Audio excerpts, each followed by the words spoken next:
you don't need cable. I'm on YouTube, welcome to the hood table, where we chop up local and global events vocally. You don't really wanna miss out on these conversations. Just joke a little, huh? Laugh a little, get that wine in your system, fill your glass a little. Expose current events, talk trash a little. You never know, these opinions might clash a little. They addicted to the content, got them binge watching. You don't like it, then you want invited. Bet your friends watching in the house and your job parking lot before you clocking. They don't wanna miss a second of this HT content. Everybody think they got something to say, so it's an open invitation, bring it to the table. But if you come whack, just know we ain't buying in. We gon' probably turn you back until you start try again. Yeah, welcome to the hood table. You don't need Netflix, you don't need cable. Yeah, welcome to the hood table. You don't need Netflix, you don't need cable.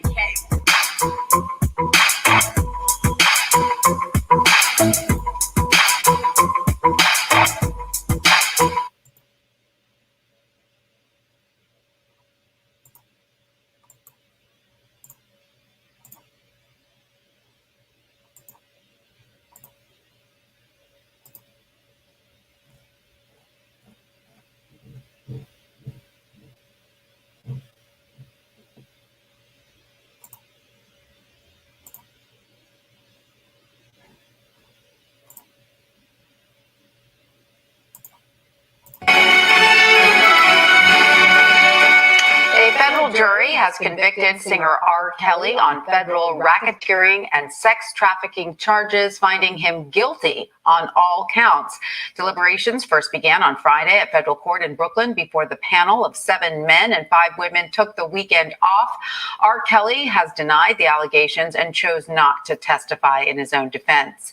Let's bring in Jerika Duncan now, who is outside the courthouse right now. Hi, Jerika. What more can you tell us about the jury's verdict?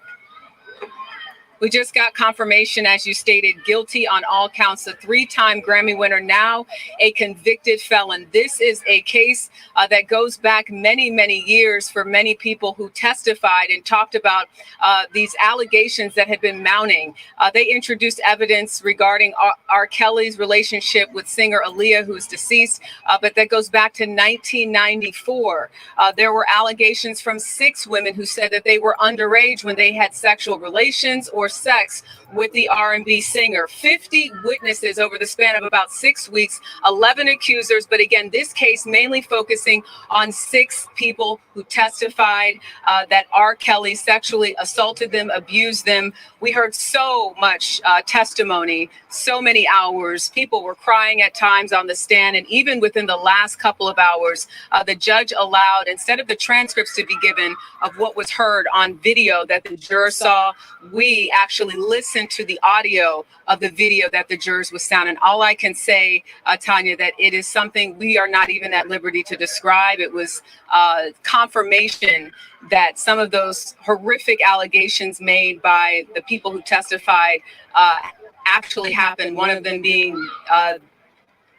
defecating and sex acts all at the same time. But again, just to reiterate, this is a case that goes back to 2019 when R. Kelly was first charged with these federal crimes, as well as other cases and charges that he's facing. Guilty on all counts means decades of prison time. I don't even know we'll be talking about that Chicago case or the Minnesota case because he was facing up to life with these counts of racketeering and sex trafficking. Right. I want to ask you about what he faces ahead in just a moment, but just go back to the trial. You know, as you pointed out, federal prosecutors had very credible witnesses against R. Kelly. And then Kelly's defense team spent time trying to discredit those witnesses. You know, you followed this trial. Which team do you believe gave jurors the most compelling argument? You know, the prosecutor spent 6 hours painstakingly going through the arguments that had been made throughout the last 6 weeks here. Then you had the defense that essentially framed this as these are women, they said, that were liars and were opportunists. But obviously the jurors of 7 men and 5 women saw it differently, guilty on all counts. But we knew that this was going to last several weeks, that there was going to be a lot of information and testimony given by various people, not just people who accused R. Kelly of sexually assaulting them, but people who worked with him. The defense only called 5 witnesses, while the prosecution called a total of 45, and again, that over a 6-week period. And of course, R. Kelly still has legal battles. Hey everyone. What's up, Nikki? Sorry about the echo. I don't know why I had an echo because that was the screen that was open, but hey, we dealing with StreamYard. So I can be iffy at times. But anybody who wants to jump on the panel with me, feel free, child. We're about to have a whole panel discussion over here. And also I want to hear from some of you who still feel like he shouldn't be in jail. I want to hear from those of you who feel like he got his just due, even though this ain't the end, because he still is facing charges in in Chicago. So this is just the current trial that he's going through, but there's still more charges because with him basically what they were saying with the sex trafficking, he was flying girls from here, there, New York, Chicago, Atlanta, Florida. He was having girls fly in and out from everywhere, young girls, older girls, some older, some younger, but a lot of them was underage. So I, for one, as most of you know, if you've been following me for a long time, this current trial I've been following very, very closely and doing commentary on. See, I'm thinking of the R. Kelly series documentary, at the same time. But I've been doing commentary on this since 2018, when he first got locked up. So as far as where I am concerned, as far as my point of view, I felt like he got what he's deserved, and it's been a long time coming. And I really hate that he was not convicted years ago when it came to marrying Aaliyah when she was only 15. I really hate that he was able to assault Sparkle's niece when she was a young kid. The video, him urinating on her. We all know about the 2008 trial. And I really hate that he wasn't charged then.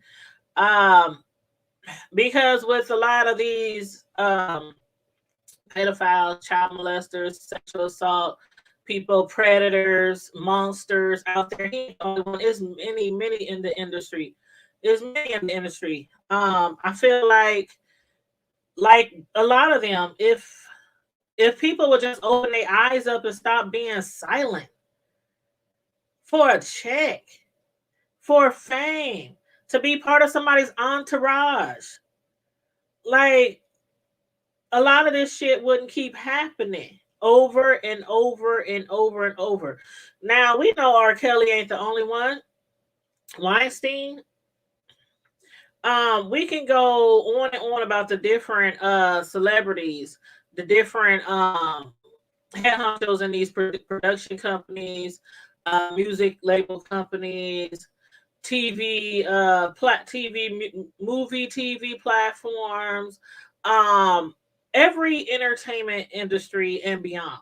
There's always a monster, and there's always people following that monster and allowing them to contribute to do what they do because they continue to keep silent in fear of losing their job or possibly even worse, getting hurt in some way, shape, or form. In this particular case with R. Kelly, he was, oh my God, he had a lot of money. He had a lot of money from somebody who came from the hood, from the ghetto, a very low income class household, to becoming a famous, very famous, notable musician, superstar, king of R&B, whatever you want to call him. To come from those lowly means, or should I say, I don't want to say lowly, but humble beginnings. I'll say from humble beginnings. You would think that, a lot of people would take in consideration of where they came from and want to keep that going. But a lot of them tend to mess up and ruin their entire career. And in ruining their career, they ruin the careers of everybody else around them. Like for example, R. Kelly had to cancel his tour in 19. His tour, of course, there's the band, there's the dancers, there's the production crew, there's the lighting crew, there's the camera. I mean, there's a whole line of people that are without a job because of that. Not only that, but at the label, he was supposed to be putting out more albums.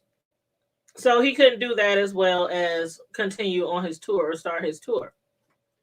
Not only that, but his family.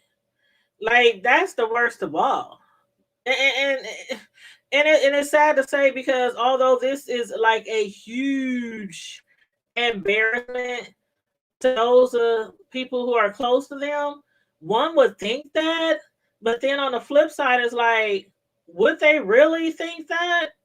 When we know that this man people have been enabling him all the way back to who knows when. Like a lot of people think Aaliyah was his first victim. Yeah, he started messing with her when she was 12 or 13 years old. They got married when she was 15. But I hardly believe that Aaliyah was his first victim.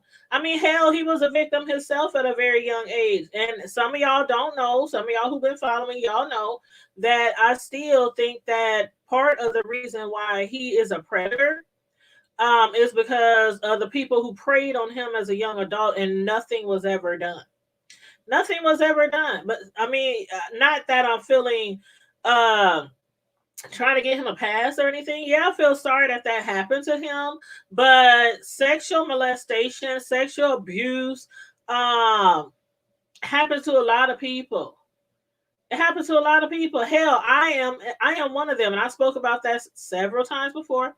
Several times before. I'm a victim of that. Um Almost everybody I know, a lot of females and a few males that I know, were victims of childhood sexual abuse. We didn't turn around and go out there and make everybody who crossed our paths a victim as well. That's the difference. That's the difference. But in his case, again, he was assaulted when he was younger. It was about, I want to say he was 5 or 6. It came out on the Lifetime series. His brother was talking about it, and his brother said that there was an older man in the neighborhood. Um, he used to prey on young boys, and one day, uh, him and Kelly was over in the area, and the man, I can't remember if he offered them something to do something. You know how predators, they entice these children, have them come to their car or come to their house, and that's what happened. And R. Kelly, he sexually assaulted R. Kelly. He was able to get away. They were able to tell their mother, but their mother pressed charges. Matter of fact, the man was beaten. It was like people, I don't know if it was R. Kelly's family or people in the neighborhood, but the man got beat up. Um, and then he got locked up. And then his mother was bribed with $500. His brother was bribed by $500. I mean, yeah, his mother. And because of that, the man was able to get off and go back home and probably continue to assault other children in that neighborhood. Then, of course, we all know and heard about his sister who allegedly assaulted him and his brother when they got a little bit older. And as far as I know, nothing was done about that either. She was never locked up. As it is with a lot of family members, a lot of times they just sweep it under the rug. They talk about it, chastise the person who did it, might even, keep their distance from the person until they have to end up seeing them again at every doggone family function, throughout the year.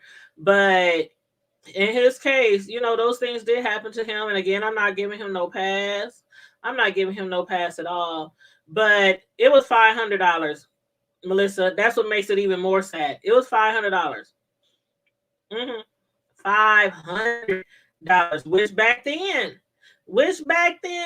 in the 70s, was like $5,000. Hey, you know what I'm saying? Get that money to the Good Times crew, the Good Times cast members. They would have been able to move out the projects.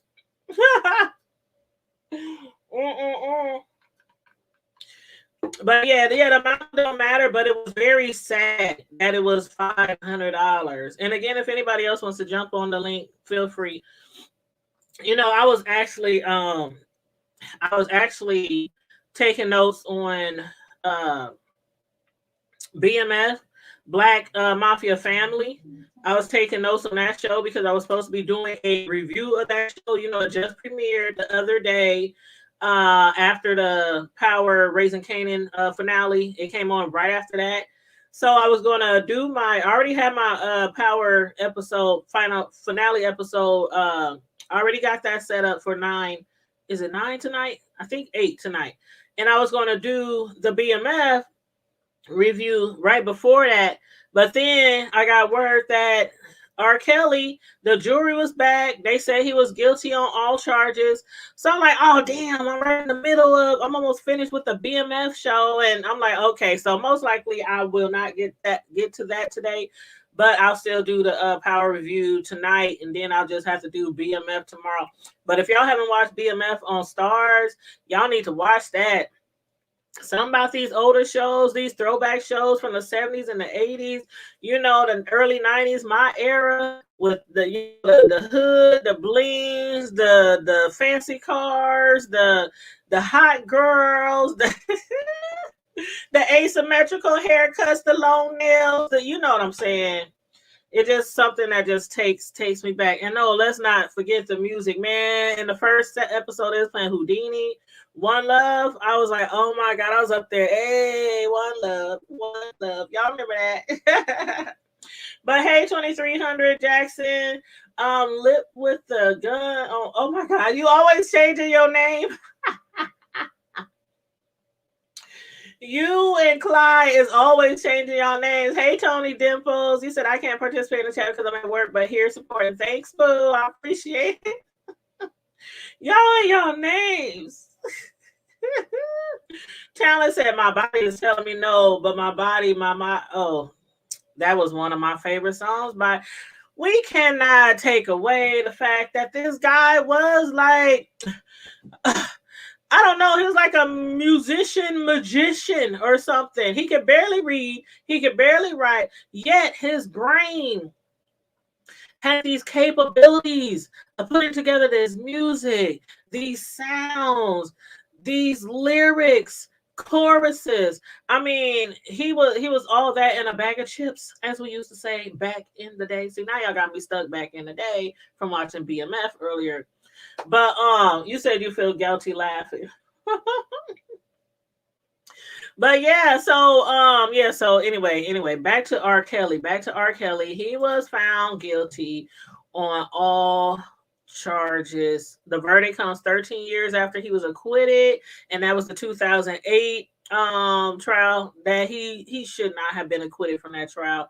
But when you have parents like we had back then who worked for R. Kelly, was a part of his band, and also an enabler like everybody in his entourage, who didn't allow their child to testify, who lied and said that was not their child on that tape, being urinated on by R. Kelly.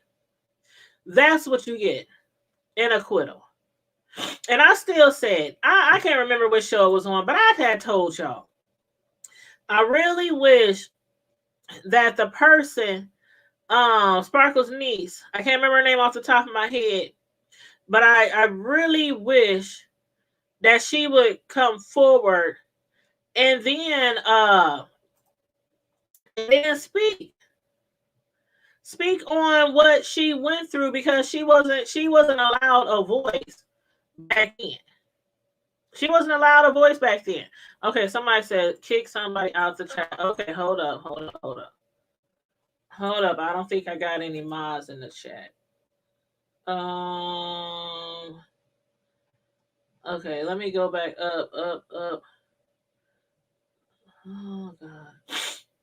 Who should I kick out the chat? Okay, Sassy, you said kick him out of your chat. Are you referring to? Oh, it's see, I'm confused now.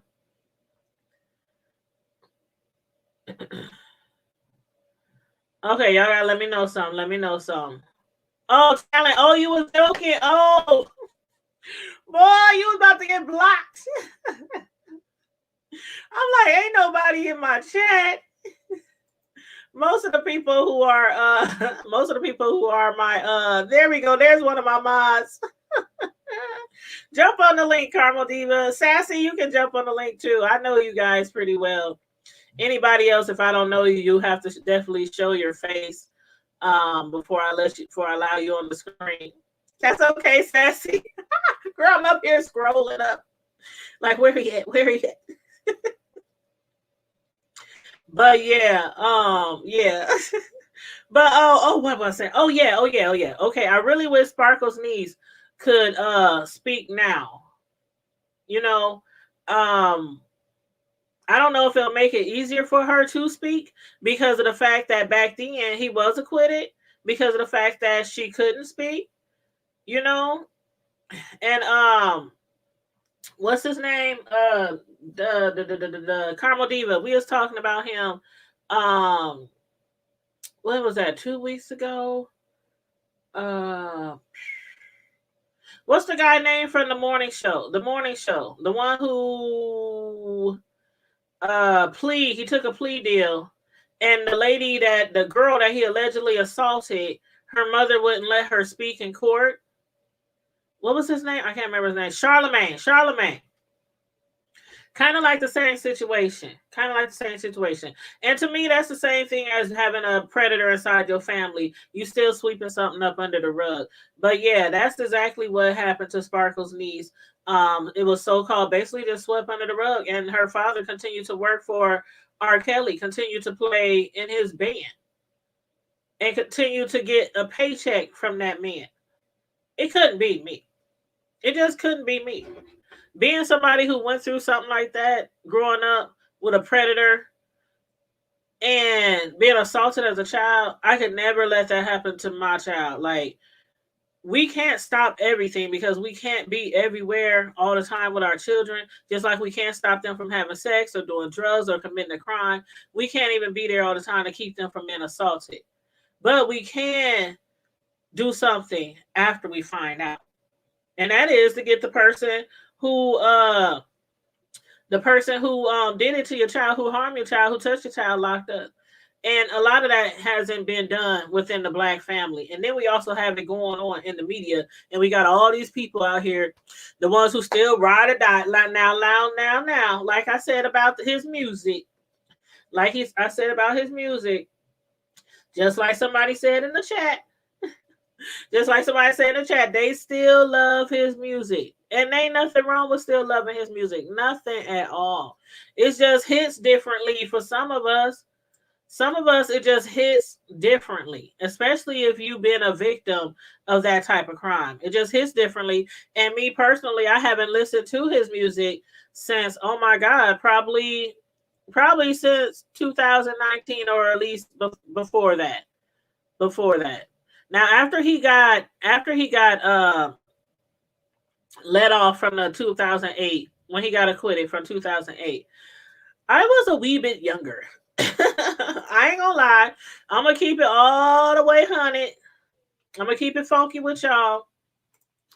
I was a wee bit younger. And at that time, I wasn't that much really into the media and into trending news and into advocating for certain things like I am now. I honestly was too busy trying to keep a roof over my head and my children's head back then. I'm not gonna lie. And before that time, when we was hearing about all this stuff that R. Kelly was doing, I was still listening to us, bumping, grinding in the backseat of somebody's Jeep, reminding somebody of something. I was doing all that to his music, all that.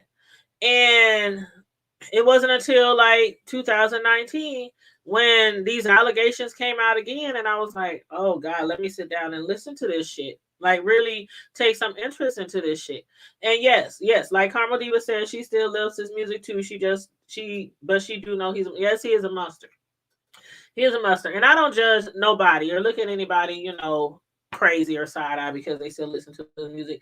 Hell, I'm not gonna lie. I can go right over to my cabinet right now and show you all of the CDs that I have on him. Will I ever listen to him again? I don't know. But how I've been feeling over the last couple of years, I haven't. But I haven't tossed it out. And I don't know, maybe that could be because I spent so much money on his music. I mean, I literally have every single CD all the way back to Public Announcement. I have a lot of old school. I mean, all the Silks, all the Shies, all the Tevin Campbells, all the R. Kellys, all the guys. I mean, I have everything from back. I'll be sure. I got New Edition. Everybody. Hey, Carmel Diva Boo. Hey. But yes, I have a collection. I have a throwback old school collection like you could not believe. But anyway, girl, go ahead, Boo. But I still listen to him. I know how to compartmentalize. I can take the man out of the music. The music is timeless. It really is. And it put in each song, you can remember where you were, what you were doing, what it, But my thing, this is something I got to bring up, and people may be like, "Oh, you know me, I don't give a shit." Sorry, I got the sniffles. I need some tissue. Go ahead. I want to know. I mean, I wasn't surprised that he was found guilty. I told you they were going to make an example out of him this time. As they should. They were going to find him guilty because they didn't get him the last time. Exactly. I've said that. Go back and watch. I've said that time and time again. Yep, but this is what I want to say, or I should ask: why is it so pertinent now that he's arrested? Why didn't they feel this way back in '95 when they found the damn marriage certificate to a 15-year-old child? Why wasn't nobody? Because it wasn't really found by the public. It was found by her parents. It was kind of like in 2008, and with the Charlemagne, the parents have like the say in most situations. Are we gonna press charges on this person? Are we not? Not all the time. Not all the time. Not all the time. Not all the time. Take over. A lot of times the state will take over. A lot of times the state will take over. Right, that's true. But in this situation, I do believe that her parents were mainly the people responsible for him not going to jail. I mean, like when they was talking about Aaliyah in court, they couldn't even speak. Him nor his attorneys could not speak on Aaliyah the entire time the other people was testifying about Aaliyah.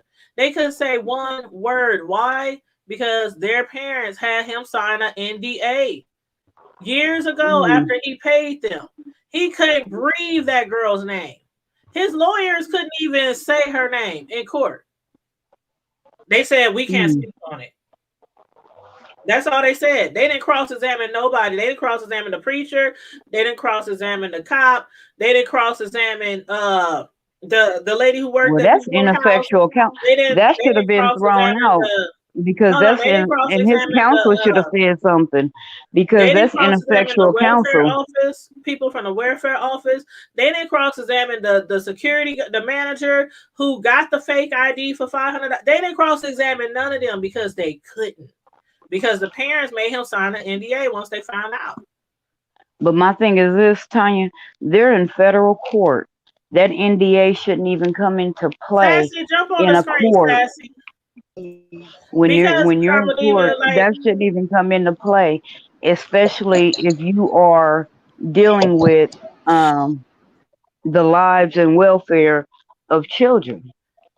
But if you were to get married, who do you think would probably be the first one to find out? Your parents, not the police. Right, and her parents should face some kind of charges too. She got a fake ID. That's you. She had a fake ID when she Well, got y'all, married. There was nobody to press charges because nobody even knew they were married. It was just a rumor going around. And on top of that, like Sassy said in the chat, she said it's more of a Me Too movement atmosphere going around right now too. That kind of helps. if they would have got married, can y'all hear me? Uh-oh. Yeah. You're gonna have to turn it off. Turn it off. I told you that. I'm sorry, my granddaughter in the background. That's okay. I was saying that you gotta figure too that when they got married, I believe they got the marriage license. I think it was like in Florida somewhere. No, it was in Chicago. It was in Detroit. It was Detroit. Okay, it was in Chicago. Okay, let me tell you. But I think right, they got them. It was something about Florida about a fake ID or something like that. But anyway, no, that all came from Chicago. Okay, so but listen to this. All information doesn't cross states. I got married to my first husband in Ohio. Yeah. At that time, the computer systems didn't cross. So you would have to actually inquire the county where we went in Ohio to get married in order to find out that we were married, or we would have had to produce a marriage license. So there are ways at that time, not now, because now most states are, especially the states that are closed, they have and our modern technology where everybody can access everything by the internet. Yeah, you can. So therefore, it's easier. It was easier to conceal those things back then. But now you're looking at a time where it'll take you 30 seconds to find out if you were arrested in your state and for what. You know, it would just like before when the police used to have to pull you over first and then run you and then find out. Now they can do that in seconds if you just drive right past them. You can just drive right past them. And I got one better for you. They send you tickets in the mail now because they have cameras out there that's taking pictures of your plates. I know. There's been several times where I'm like, oh damn, something gonna come in the mail. Yeah, they do that in Texas. Now the good thing about that is that you can always, those are a little easier to beat because of the fact you could have been going to work. It could have been the person that was ahead of you. It could have been anything. So, but at any rate, this whole scenario is sick. It's he has a sickness. It's even okay. See, this is the thing, and let me just slow down and back up a little because I got excited. So the thing about it is, even if, like, I hear a lot of people say, okay, he couldn't have did all of them. How he get all these women? Now, how you do this and how you do that? Number one, you start one at a time. You start by manipulating one at a time. And that's how you start mentally. That's how cults are so successful. They start at one at a time. That's the same thing with Charles Manson. Same thing with Nature Boy. With the Davidians, the Haley Bop comic people, all of that. You start with one individual at a time to believe your story, and then you got somebody to go ahead and spread your gospel. And that's how those now I believe now don't get me wrong, I believe that he did a lot of what they said he did. I believe it. And I believe a lot of those women. Do I believe all of them? Nope. But it don't matter if it's one of them or 20 of them. He did those crimes. He did enough. He did enough. It no longer even matters if he did it to all 55 women and only did it to 40. He did it to enough to one is too many. One is too many.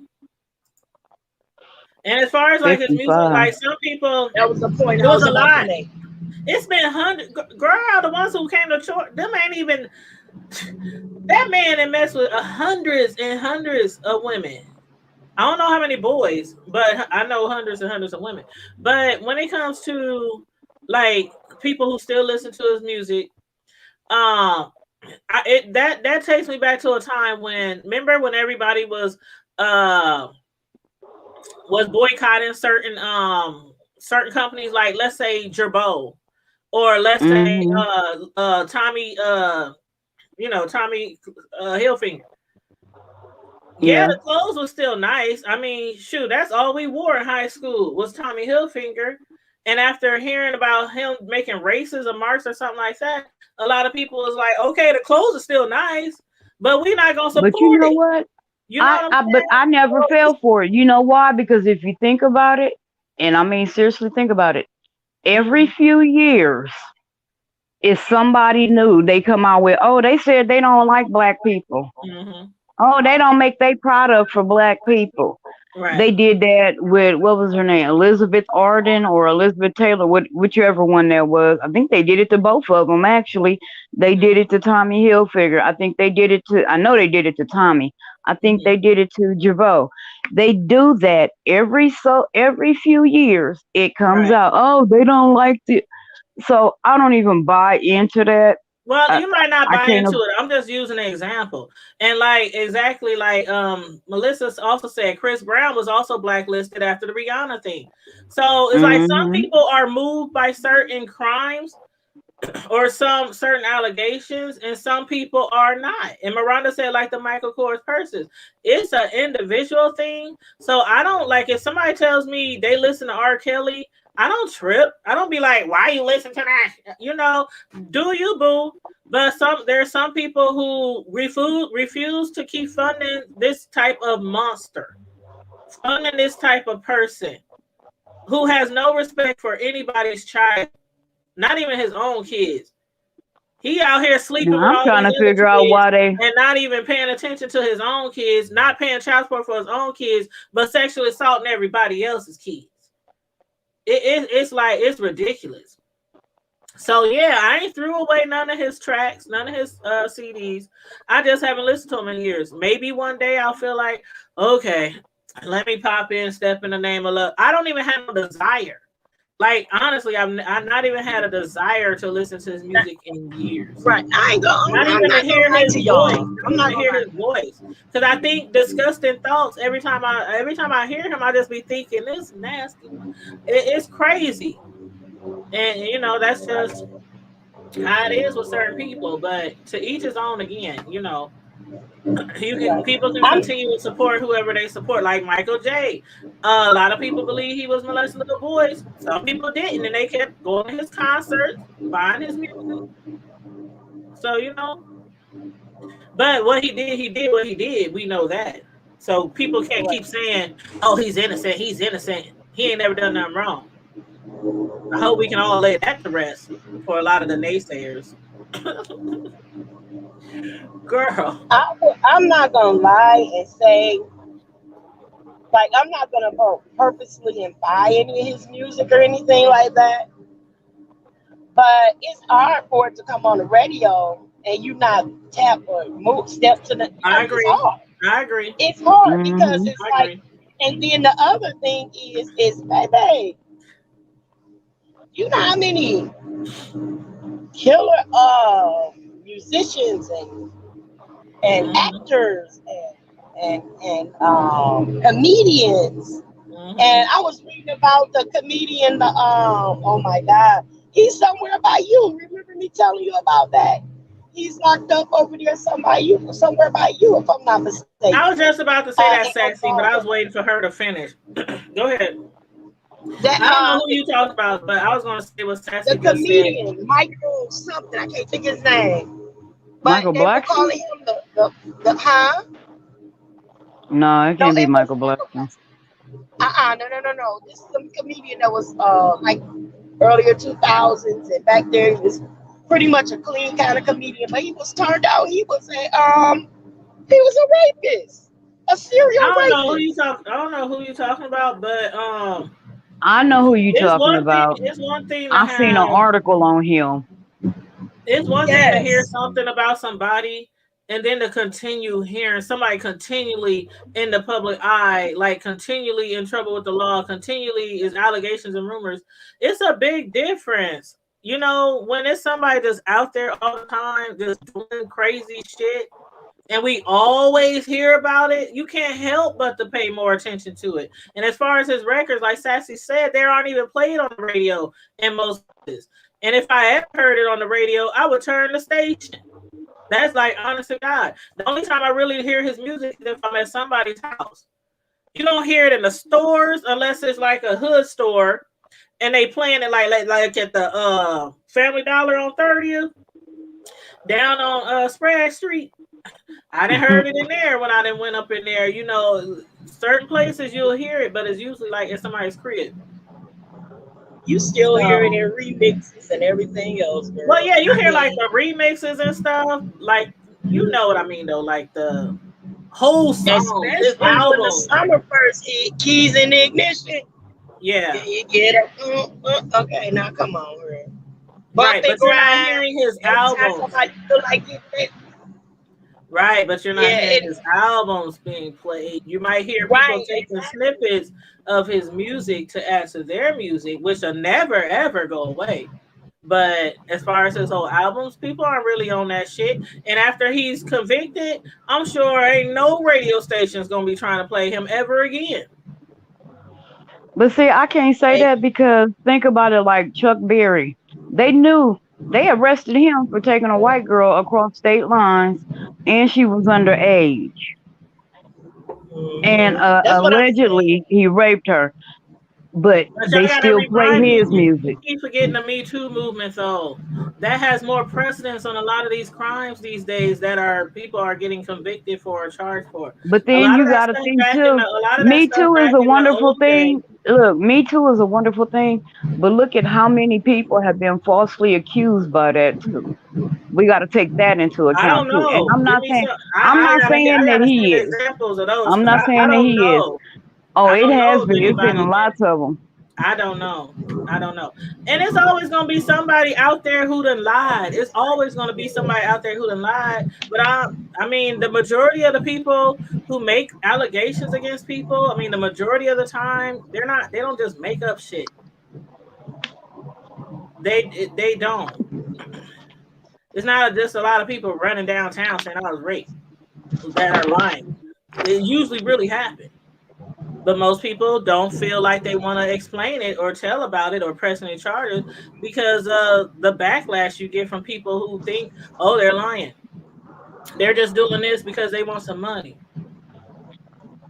So that's why a lot of people victimize the victims too much to where they don't want to come forward.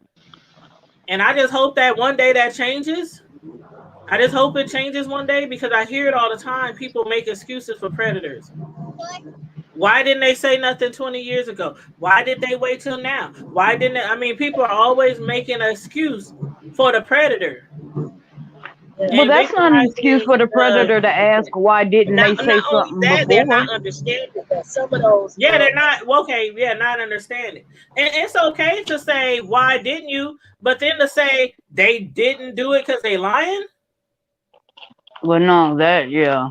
Yeah, I mean, it's okay to ask why didn't you? I mean, a lot of and it's the same thing. A lot of people feel shame. They feel guilt. They feel like it was their fault. If they who was that who told me I know somebody who told me they said if my daughter was to get assaulted because she went out with a guy, it was her fault.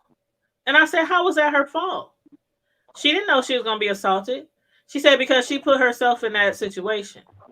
And I said, but she didn't know that That's she would be stupid. assaulted. And she said, well, if she would have stayed home, if she would have went somewhere else, if she was, I said, oh my God. I said, so you That's a telling me stupid that parent. if you meet somebody and y'all talking on the phone, y'all dating for a while, y'all going out, everything's all good. Months later, you decide, okay, let me invite him over. I'm gonna go to his house, watch movies, whatever, and they assault you. And she said, yes, it's her fault because she was there That's an ignorant and ass she could parent. not have And been there. if you watching, We if just you agreed to if you disagree. But watching that's the and you the mentality. one that That's said the that, mentality you of an a lot of ignorant people, ass though. person. And I'll tell you to your face in front of your grandma, you's an ignorant ass I went person, back and and you forth. need your Trust me. ass beat for that thinking. I went back and forth with that person, and we just agreed to disagree because they feel like No, people only get assaulted or attacked if they are somewhere where they shouldn't have been. Like, but how that's can you stupid. That's know like standing where? there. That's like standing there in front of that same person that said that and punching them in the mouth and saying, "Well, you put yourself in position for me to hit you." Well, I did ask them what if that happened to them. They said it would be my fault. Oh my So they gosh. still felt the same way, and I'm telling you, Carmen, I was the same way you was. I was like, I can't believe I'm hearing this. I was like, oh, girl, you should. I could not Well, believe you's a what I was hearing. dumbass. I couldn't believe what I was hearing. So I was like, we just gonna have to agree to disagree, and I just left it right there on the table because neither one of us was wavering, So, but I thought that was just horrible, and I still think it is. I'm like, never ever. If my son was going somewhere to his coach's house, and none of his coaches, as far as I know, at their schools ever did anything wrong, but I'm just using as an example. And they went to his coach's house because some of their coaches used to have these get-togethers all the time for the entire team, cookouts, whatever. And they would be at their cribs with all the other coaches. And if they were assaulted by their coach, and then I would come home and say, well, it was your fault. You shouldn't have went to your coach's house. That's exactly the same type of thing that could happen. And you can't say, well, you should have stayed home and not joined the rest of your team at your coach's house. I didn't understand it at all. And so I was like, in order to not argue with this person, because it was getting to that level, and it's somebody that I really care about, somebody that I know really well, I was like, let me just step away from this conversation. Ignorance is often the swift to speak. One thing too, guys, is that what a lot of people are not understanding about this case is that the sex trafficking or sexual assault part of it is just a portion of it. Yeah, we got the racketeering.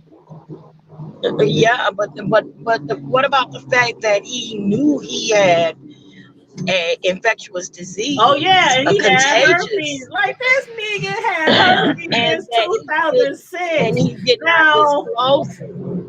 There's no excuse He did not for that. disclose it. And he did not wear a condom. Never. And he performed sex on adults and children. And boys and girls. And infected some of them. Yes. With this disease, and it's a lifetime sentence with herpes. Mm-hmm. That's a lifetime like AIDS or HIV. Get rid of this. That's not something you can get rid of. So yeah. And Sassy, you're right. That was a ridiculous argument. That's why I just was like, Sassy also says she can't even listen to Aaliyah's age ain't number the number. I'm telling you, I can't either, honey. I can't either.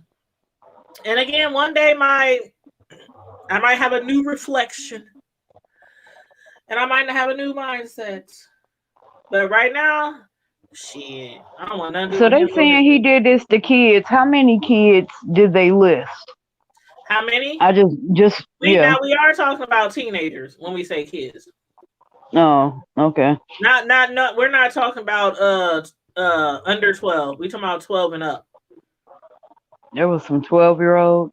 Aaliyah, that was just one of them. Girl, I know that's when he met her when she was 12. I don't know when they started messing around. He started having sex with her when she was 12. I mean, I know that's when he met her. That's when her uncle introduced her. For those of you who haven't been following, like really following as I have, he started having sex with her when she was 12. He got married to her when she was 15. But he had already been having sex with her for a long time. And he was actually having sex with her and like 5 of her friends. All of them. He was having sex with her and her background dancers. All at the same time. That's just. And did they all know? Yeah, they all knew. Yes, they all knew, honey. He had he had girlfriends. Like when like that one time when he had sat down all his girlfriends and he said this is an Ask R. Kelly anytime anything session, and one of his girlfriends said, "Why did you marry Aaliyah?" And he said, "Because she got pregnant and her parents wouldn't legally sign the paper. He had to marry her." What's up, Sassy? Hey, girl, can you hear me okay? Yes, ma'am. How you doing, boo? I'm good. What's your co-host name? I can barely see the thing. Oh, Carmel Karma Diva. Diva. Mhm. Hey, Carly, nice to meet you, huh? Nice to meet you also. Okay, girl, we had interface issues, so I said, let me sneak on here because I'm way into this conversation. Like, well, Lexa and I were talking about it when it first came down, and we're just talking about all the things. But that's yeah, my last comment. I'll tell you, I'll go back, but I'll tell you about the Aaliyah comment, but then I'll tell you how me and my family handled it. But Okay. the Aaliyah comment, because I'm an Aaliyah super fan, okay? So was I. Mm-hmm. Super fan. And Yeah. can I come over? I literally would play it on repeat, like, I don't even know. It would take me like 3 months That to get was a over it, jam. That would Mhm. just, anyway.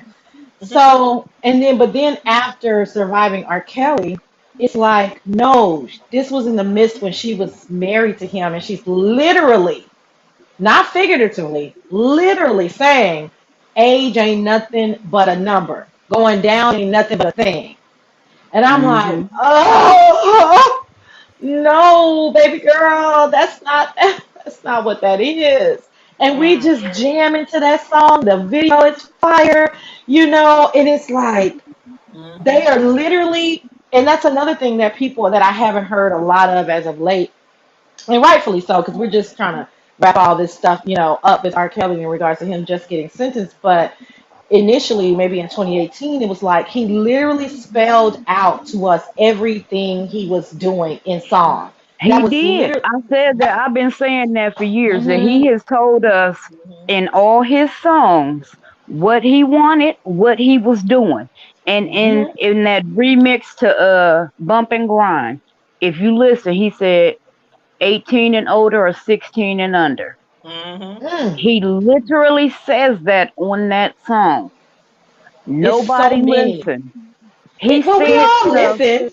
We all listened, but we also came from the age of like Luke and Master Right. P, and I Yeah, mean yeah, R&B. All the R&B people, even the people that we don't think are vile and vulgar, they told us, "I'm gonna lick you up and down. I want to," you know what I'm yeah. saying? I mean, this is. This is what we came from. We came from the expression, in music of truly. And that's what music is. Don't get me wrong, but we all Yeah. know that the '90s and the early 2000s Hey, was just an cousin.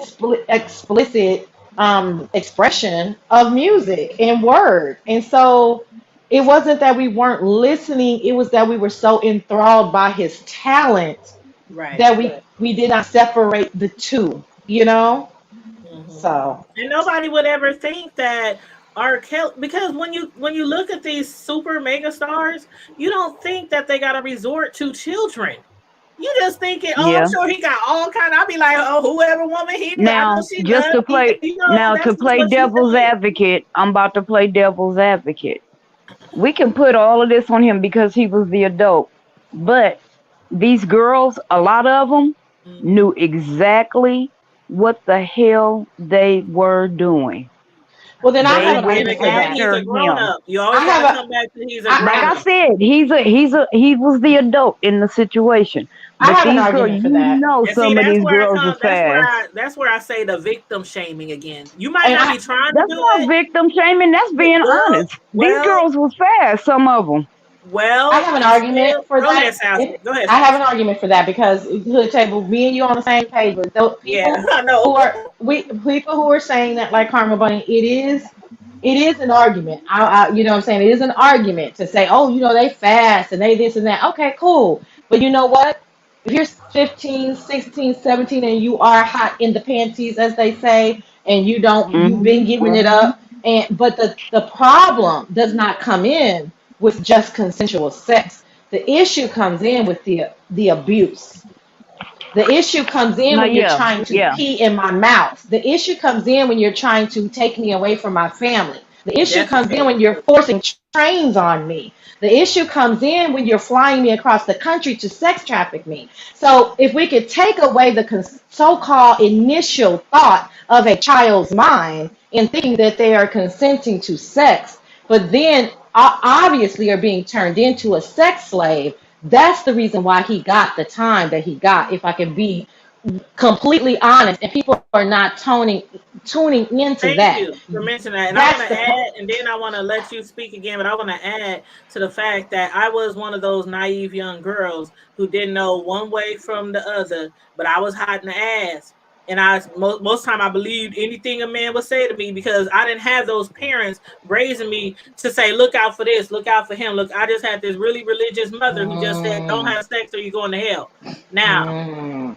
a lot of people come, a lot of them kids came from situations where they're being abused and they came to him and he would allow them to console him and all that and promise nothing would happen to them and promise them this and this and that. Then he became the Grooming predator. them. But go ahead, Sassy. Straight grooming. No, no, straight He's grooming. And thank grooming you for them. that because I Go did ahead. come from like more of a liberal type two-parent household where I mean I was promiscuous. Is Well, it my sound? I ain't even gonna lie, I became hot in the crotch or hot in the ass, whatever they want to call it, after I was assaulted. Because I was under the impression everybody I knew back then was assaulted. My cousins, my friends, my neighbors, every girl that I knew was assaulted by either somebody in their family, a neighborhood person, somebody in school. It seemed like just the thing that was going on. So I was under the impression at a very young age that it's really not about relationships. It's just really about having sex. That's all it's really about. See, I And wasn't like that's that. what I My came parents, to I I learn. wasn't hot in the ass like that. Hell, I didn't even have sex till after I graduated because I did not want to take the chance of getting pregnant. Hmm. But of course we all knew that. I mean, and that's why I said I'm playing devil's advocate because we all know them girls, the ones that dated older men, because we thought it was cool in But you high school sometimes got to to look more date an into it. older It's just man, a not. growner man. But I'm throwing it out there I because know, y'all but what I know it want people to happens, know, and that's what it was. I just want people to know that it's always about being hot in the ass. That's not like the bottom line. That's not like that's why they were with him. That's not I didn't say it. all of them. I said a lot of the girls No, were, but I some just of want them people were. to A lot of know. them were groomed. Yeah, they were groomed, and that's what I'm saying. If you the way people looked at him, he was like kind of like I don't want to say a sex god, but come on, the music, the He was. dancing, I done you been know to what his I mean? Come concerts. on. Yeah, I done been He to yeah. two was of his he was concerts. So these girls being very naive, and that was just the thing to be into these guys who's humping on the ground and taking their clothes off on stage, and they call you backstage because they think you cute and hot, and sometimes you just think this is what, like how I grew up, this is what guys want after being assaulted at a young age. It's all about the sex, well that's a baby. You know what I mean? that's a That's how I right. That's a felt. very good point. That's a very good point because I don't come from any type of sexual assault background, I don't but it's either. very clear to me that sexual assault victims become more promiscuous because it becomes something that is normalized at a young age. But another thing, I have to go, you guys, but I want you guys to talk about the sister. I don't think more. Oh Lord. Um, I don't think a lot Yeah, of people. I think that a lot of attention should be placed on her. I think an investigation should be But what opened mhm, up about the about her mother because then, if we Sassy? If we mhm. gotta no, but get it's into just the this, mother we is gotta. dead. The mother is dead. HT. So Oh Yeah, I mean, shit, we she can't that's do died in right. anything My about the mom. '93. bad. Rest in peace, Kelly Mama. Oh, my bad. My Joanne, she bad. Right. I died mean, in she's dead. So '93. I'm just saying Yeah. she is culpable. I absolutely Yeah, agree. I don't think that she did Yeah. not know what was going on. But what I'm saying is that if because of what you just said, because of assault victims, and a lot of times with men, if when they are assaulted, they become the predator. So I wish that someone of some type of stature would look at the sister because I don't think that the what do you Statute of call it limitation when been up. you're the statute of the statute limitations. of limitations has gone. Exactly, you guys. Thank you. I don't know, and I don't know, but I don't It's think that the all. statute of limitations goes out against child abuse or Well, I think there Yes, it should or do. be one. Period, molestation. Sassy. I don't think there Oh, should okay. be a statute of limitation with that, Sassy. I really don't. I didn't think there was, and I guess it is state to state, but it's definitely not on the federal level. So, but I Yeah, guess they just don't. They maybe if the none of the three brothers are going to speak about it, and none yeah. of the childhood friends and or the teachers are going to speak about it because they're much older now. There was that one music teacher that was in the documentary, but maybe she doesn't have hard evidence. But I Well, really wish that they would take. remember his brother did speak on it on the documentary. He the one who told Yeah, us his about brother the did. sister and about the old Uh-huh. man in the neighborhood who Yeah. assaulted Who R. paid his Kelly. mama The five one thousand who his dollars? mama who bribed his mama $500 to not press charges. She gave him That five old man. thousand. Yeah, No. Mm-hmm. hmm Gave him five So thousand no, dollars so she but wouldn't he it press was but five he's charges. in hundred. but he's in It was 500. It It's was a 500 because they didn't have yeah. It was 5,000. 500. That girl, he didn't have no 5,000 girl. Yeah, it was It was 500. that was 40 years ago. He didn't have no 5 Gs, but he had 500 and she took it. But that's Yeah, why I knew that and I she knew that took the mother it. was complicit. Yeah, but however, that brother is in jail. You know what I'm saying? Yeah. So them taking a convict's word and then R. Kelly did dope both of the brothers wrong. It would need to No, be not more that brother. people, He but was a I just different wish brother. that. Huh? Oh, it wasn't. I thought it was the brother that was in jail. Oh, it Yeah, was the the brother that No, got brother, out it's of the jail that brother he that was. it's the was on brother that's out. it was the brother that was on the show, the one that was in jail. No, the one that I was thought on it the was the show brother. wasn't It the was one. two It brothers was on the the younger show. one. It was It two was of them, two. but it's the There's two younger brothers that was on brother. the show. Okay, so This Oh, okay. the one on the show is mm-hmm. the one who told us about the sister molesting the two of them and about the old man molesting R. Kelly. So the Mm-hmm. one on the He's the show, one that's out. He's the one. His name is Kerry, yeah, and Carrie, that's him. He the one who spilled the he's the tea. one Yeah, that Kelly tried to pay to yep, say it was yep, him in that's that right. video. And with the And then the other 2008 brother, I Yeah. can't think of Okay. the other brother's name. I forgot the other brother's name. But he's the one that's in jail. yep, I think that's he out true. now, but yeah, he was the one that was in jail. But they R. Kelly had sister, to try to pay his own brother to say that was him in that 2008 video with Sparkle's niece, and the brother said, that was "F a 2002 video. Yeah, well, the 2008 trial. That's what I mean. yeah, But yeah, yeah. he was like, "F you, nigga." Right. He was like, I'm not, no. Not finna say But I did that with a kid. No. anyway, Sassy, go ahead. I know you at work, so I want you to get your. No, y'all. Get Yeah, your I'm gonna jump coins, down back in the girl. chat Get your because I'm coins. definitely. Girl, baby, I don't have no choice. And it's Monday. Look, well, like I said, we do have these. We have these interface issues. So I'm here, like looking at the computer. I haven't gotten a DM that everything's cool yet. But yeah, that's all I wanted to say, just about the Aaliyah thing, and then about the. I wish that someone would do a documentary on the sister, even if they can't charge her criminally. I really wish that someone would. I just put it out in the hmm universe. I want to complete the Like, sentence, what does she do even a look like? full I don't even documentary know on what the she looks sister. like. And like, was she Well, molested? you And so read that's into. why she molested him. Of You That's know, easier, course, I that because whole know. that yes, no, of course. I mean, if we really probably did, if we or they probably really dug deep, the mom probably pimped her out or something. I mean, you could tell that it was. I mean, that hmm it was deep within, embedded within. You know what I mean? The generations. I mean, she's Yeah, literally it was accepting money for ingrained in them. somebody accosting her child. because Yeah. well, She's now that you say sending the that, other children out. yeah, since you say that, she did literally pimp out R. Kelly. Donna, I'm Yeah, reading them. I'm yeah. reading them. Mm-mm-mm.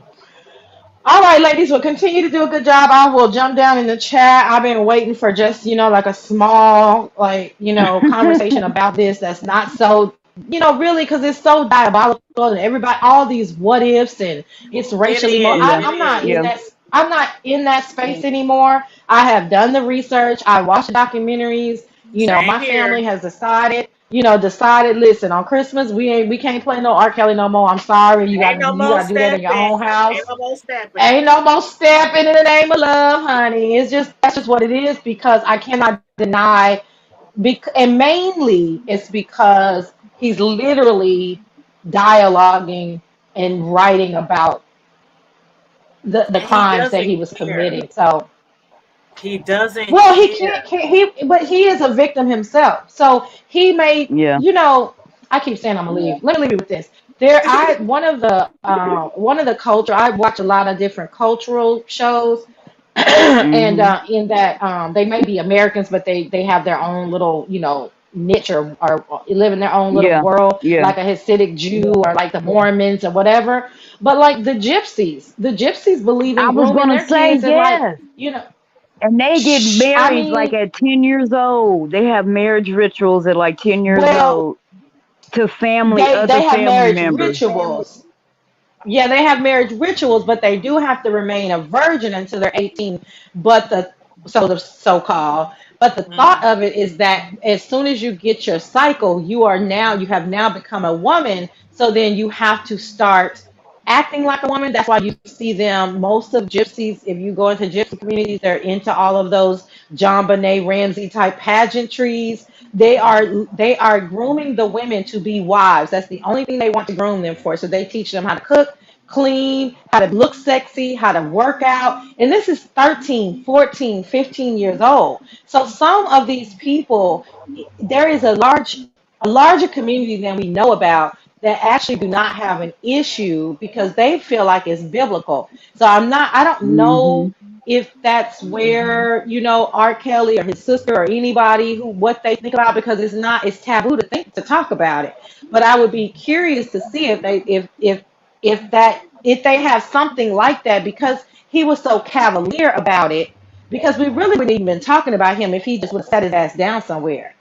Right, but he was But he doing was too so much. cavalier. Like Brother Jay He say, was he so was Mm-hmm. doing too cavalier. much. Too much. He couldn't And find and one so victim or two victims. He had to have all the victims.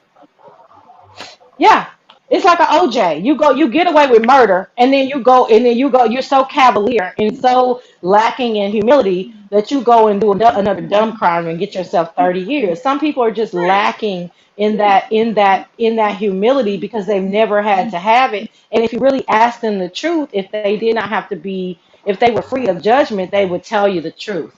And so I wonder if Oh yeah. Kelly, because I know he needs some money on his books, right? So I wonder if there's going to be that one person that he tells the tell all. Because I know if it Oh was me and I knew man, I was going to spend the rest of my life, I would if just he had a tell-all tell it book, all. Right. I'm telling you, I'll be the first person. That'd be the first thing I buy from his ass is a tell-all book. But you know what, Sassy? Well, When we it Girl, know he comes ain't to gonna be the that one to thing would be write so it. hot. when it You comes to know what? I'm not. I'm not. I'm not. well, I'll buy it. I'll buy it. And I'll let other people read if they don't want to invest in them. But I'm gonna get that book. But Look, when it if it's comes as to bad as Fantasia's book was, oh dear Jesus. I know. But when it It comes was to like, the did she have an molestation, editor?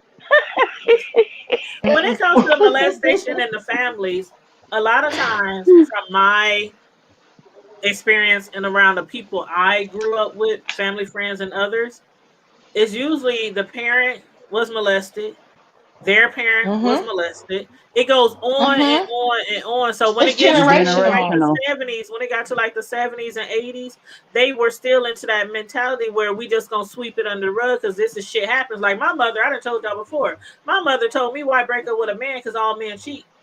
When I used to break up with niggas because they cheated on me, I don't know what you broke up for him for. He got a job, he buy you this, he paid the bills, da da da da da. But he cheated on you. Oh well, every man cheats, and that's what my Mm-mm. mother used to Yeah. tell me. Yeah. You know, I mean, that's very interesting. Listen, if my dad cheated, he was a hell of a cheater, because I mean, he was home every night. I knew exactly where he was. At least until I went to college, right? So from 0 to 18. However, I still not grew up, but as I become an adult, especially when I was, talking about how I value men, I thought they all cheated. You know what I mean? I mean, I know we're kind of getting off subject, but I just thought that's just kind of the norm. They have too many options. You know what I mean? And then now, probably in the last maybe 3 to 4 years of dating, I'm like, no, they don't all cheat, but such a large percentage Mm-mm. of them cheat that it can make you think it's all right. right, So, Right. but for your mother to tell you that, see, girl? my Like mother I couldn't told you, tell I me grew up on that. a really strict Right, right, No. Christian. right, right, right, I right. Very hard. I All right, ladies, thank you so much for letting me bum rush the panel. Girl, you All know right, you oh I'll was see welcome no. you. over here. Thanks for And coming tell our boy on. Langston we said what's up. I will. I will. I will. All right, ladies, thank you again. I'll see you in the streets, hood table. All right, baby. All right, Oh, is thank that you. sister on the panel? Yes, that's Miss Uh-huh. Sislo. That's Miss Sislo, not sister. Hey, That's Miss Sislo. sister. Hey, sweetie, I'm still here. I have Hey, the girl. my mic. Hey, baby girl, my mic is muted because my grandkids and my son are loud Okay, in I the just back looked. seat. I wasn't even looking at the phone. Hey, So girl. All right, I see I both of didn't y'all in the want. streets. Bye. Bye, Yeah, well, babe. Bye I'm not bye. gonna be in the streets much longer, but Well, yeah, let me get to Miss Sislo real quick. I just want to get to the comments in the chat because we've been overlooking some comments, but I just want to read a few I've been comments okay. and Let reading me them. mute myself. let you. Can I you mean, I've been seeing mute them, me but we for were talking, so I wasn't reading them because of the conversation was going on. But I just want to read some mute of my the mic? comments. I got you, Sislo. Donna said these girls were young; they didn't know better. They were manipulated. R. Kelly is an adult, so all fault is on him. They thought they were special. He loved them. Something they probably wasn't getting at home. Well, I know a few of them did say stuff like that, or they was victims of molestation inside their home. That is what predators choice as victims. And yes, predators they prey on victims, people who are already victims, and they re-victimize them. Some sexual assault Donna, victims. yes, they will. hmm Some sexual assault victims, not all the time, become hot in the pants. They dress fully clothed, overweight, don't want any man to find them appealing in a sexual way. Was that why I became a tomboy? Hmm. A lot Anywho, of, and that's if you watch like My 600 Pound Life, that's hmm what a lot of them say. They were molested and they oh ate so yeah. that nobody would look at them and find them attractive or appealing, Well, I and that's what they know did. in my own personal experience, my mother, she she wouldn't let me wear like certain things, like couldn't wear short shorts, couldn't wear short skirts. I couldn't wear a bathing suit. That's why I never learned how to swim. It was just I had to be like fully dressed and all this, and I think that's why I ended up being like a tomboy, dressing like a Shit. boy. But I mean, not that my parents would just let me run wild, but I pretty much wore whatever the hell I wanted. But that was because my family had already showed me how to be a lady, how to be a respectful woman. You yeah, can still be sexy and be fully clothed. It's about you, your feelings, your how you present yourself, your character, not mhm. necessarily what you have on. Well, And in that's high school, what I'm I don't teaching think my kids. no girl should be running around looking sexy. Not in high school.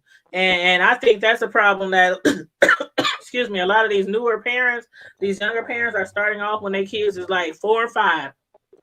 Like Mm-mm. how many times you see little kids running around before like the age of 8 or 9 with long extensions in their hair, long I braids don't in like their that. hair, long like this little girl barely 40 pounds got 80 pounds of hair on her head.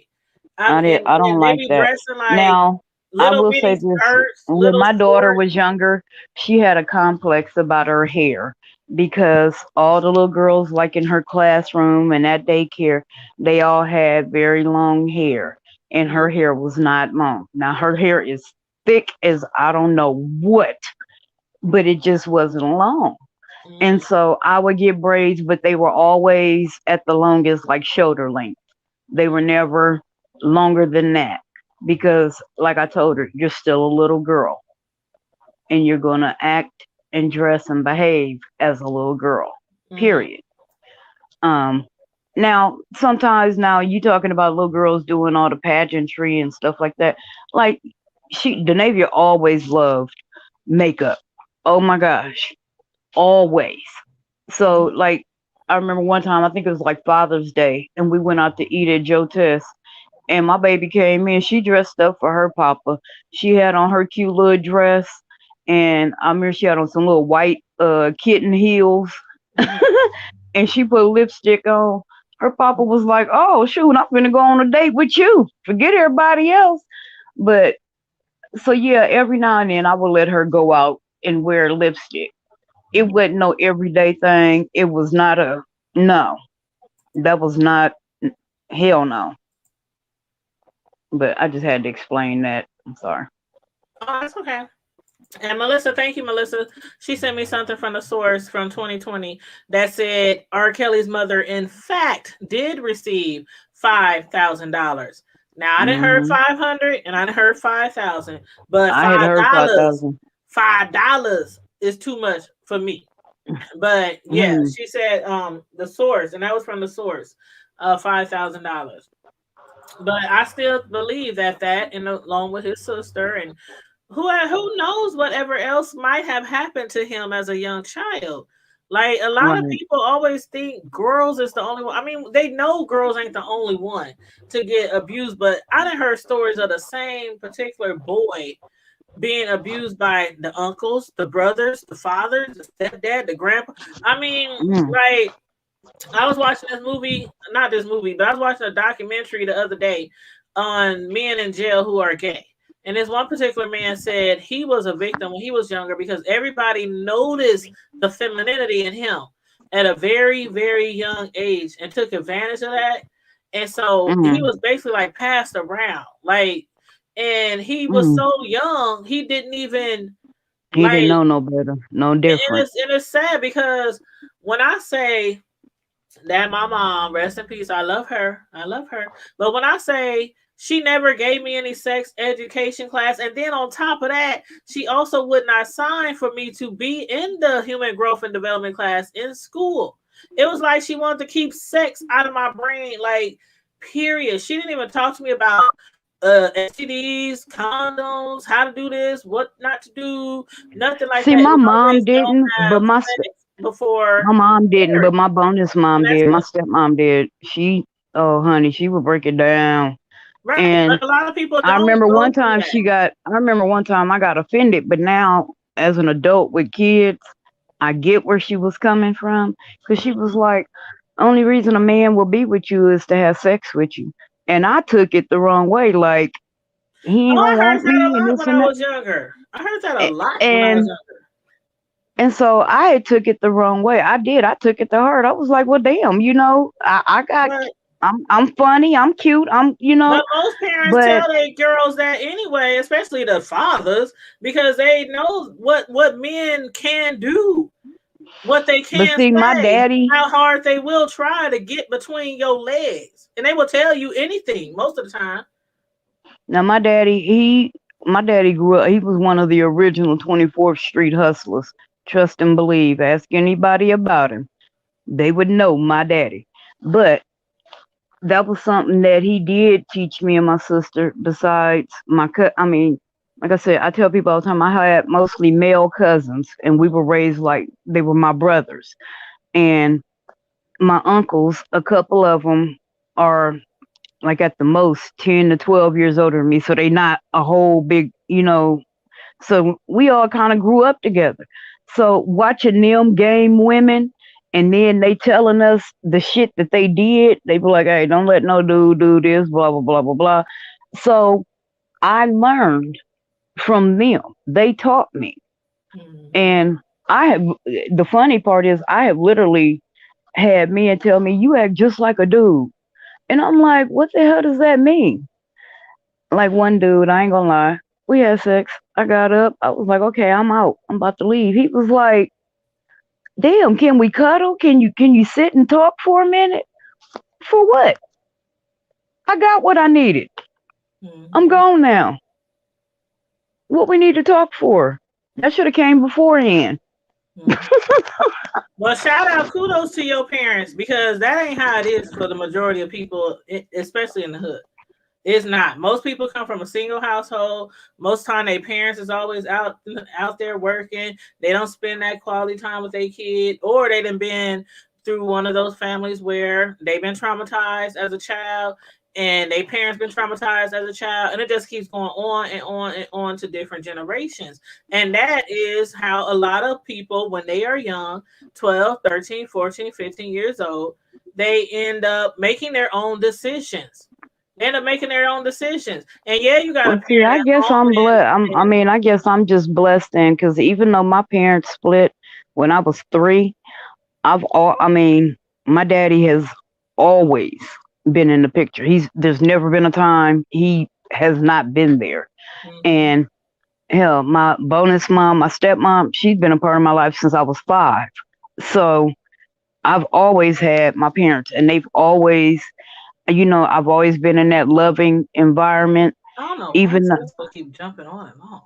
I don't But know. see, that's why I said kudos to your parents. Everybody don't have that type of Yeah, stability when they're growing up. So as far as the ones who don't, like, this is some of the things that they go through. The same type of things that some of R. Kelly's victims went through are the same type of things that I'm familiar with, and I know a lot of people around me are familiar with, and that is not having that support that you need at home as a young teenager, especially a girl, 11, 12, 13. I mean, even Aaliyah, look at who her parents were. Look at who her yeah, uncle were. I mean, look at who her family was, period. And she still was naive and gullible enough to start having sex with R. Kelly at 12. yeah. What we gonna say? Where was her parents? I mean, a lot of these situations, it's just the person, the child, they naive, they young, they think that this is what they should be doing for this man to like them, for this man to want to be with them. That's just how it is. And I don't think it'll ever change. Ain't nothing new under the sun. It's been like that Bro, ain't nothing new. before I was born. It's been like that when I was born. It's been like that this decade. I see it all the time. Kids out there pregnant in high school. Where the daddy at? He ain't nowhere to be found.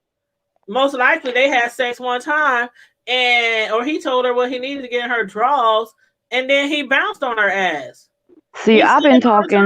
The thing is, with my kids, I've been doing good touch, bad touch with my kids since they could understand what the hell I was saying. So about 2, 3 years old.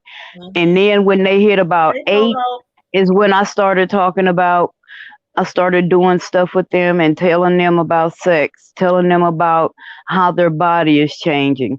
Was it a cringe moment? Hell yeah. But I had to say to myself, you know what? That was, at the time I was still working when I told my son. I was like, I'm a damn nurse, and I talk to other people's kids about sex and about their body and everything else. I'm gonna have to break it down for my kids. And my son was like, you got so clinical. That boy curled up in a ball at the bottom of my bed. Well, I mean, I did that with my children. I wanted them to have the correct information. And I wanted them to, because like I said, a lot of times, think about it, your friends are stupid. Your friends are stupid when you're young.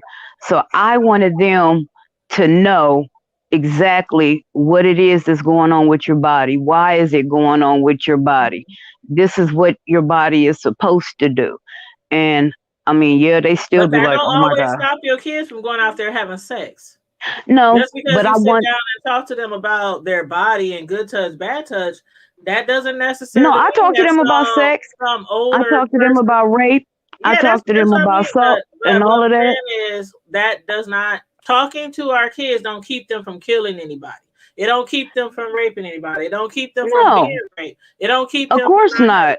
But it gives them the information. They have the knowledge. You might get them the information, but when you dealing with a real, true predator who is into grooming young kids, all that shit sometimes goes out the door. All that shit goes out the door sometimes. And I'm only saying this and stressing this to say that a lot of people who are victims of child abuse or sex crimes, sometimes they know right from wrong. Sometimes they know they shouldn't be having sex. But sometimes they feel like they don't have a choice. And sometimes on the flip side, they have had no training. So sometimes it don't matter if you've been trained by your parents or not, if you took a sex ed class. Well, yeah, if it's a sexual deviant, if it's a predator is going to do what a predator does. They prey. Right. But if you can sit here and try to teach it just the way they groom kids, if you teach your kids the way they groom kids, that'll give them the knowledge, they can kind of see it and try to separate themselves if at all possible. That's all I'm saying. They can separate themselves. They can see the signs and they say, okay, mama told me about this. Let me start moving stage left. Get away from this. So keep in mind, that's if at all possible. Girls from both sides of the track can both end up in the same situation. No Oh matter yeah, who their parents are, no matter if you teach your kids, if you sit down with your kids all day long and teach them about sex.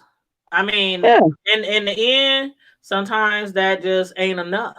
And it's sometimes not enough depending on who they are approached by. They could be approached by this person, they looking at them like, whatever, nigga. They could be approached by R. Kelly and be like, "Oh shit, he likes me." I mean, they could like seriously. Like a lot of people are trained by their parents and still get assaulted and raped and kidnapped and killed. And then the same thing goes for Well, people yeah. That I who mean, might not have that's been just life.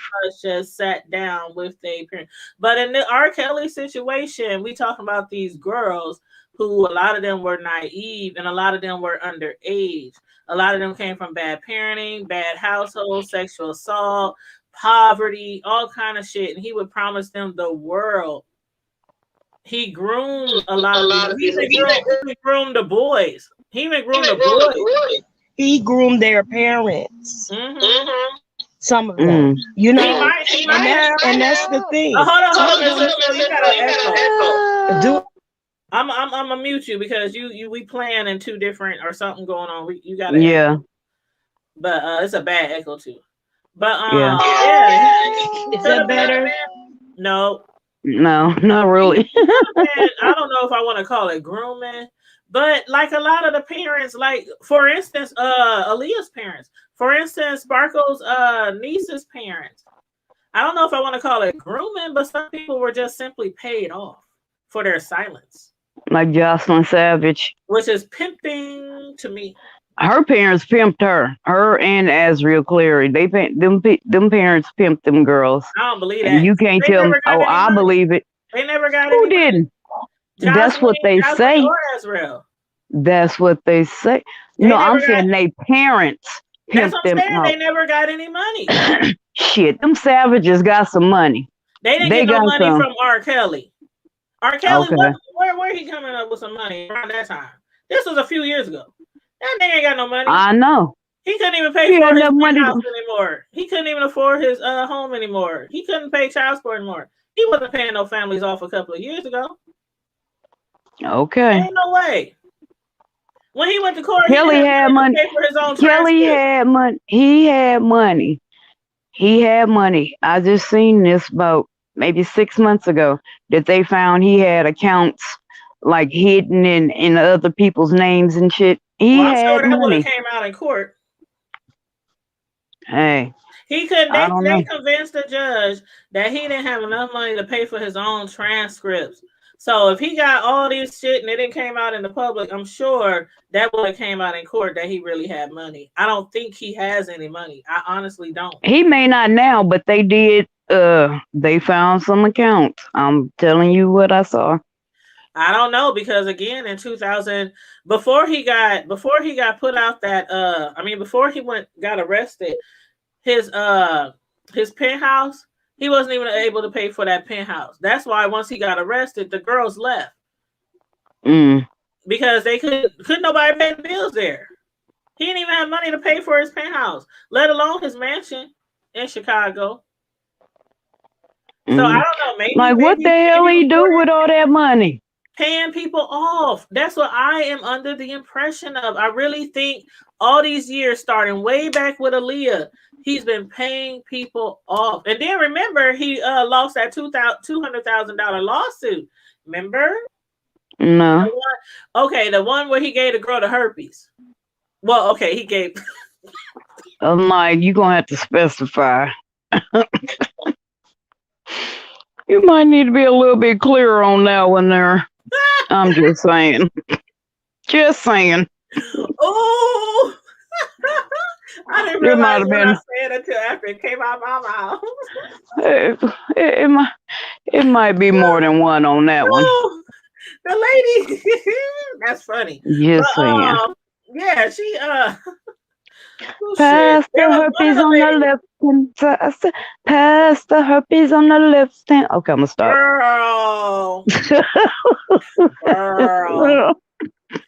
Girl. Okay, it was $250,000. Her name was Tiffany Hawkins.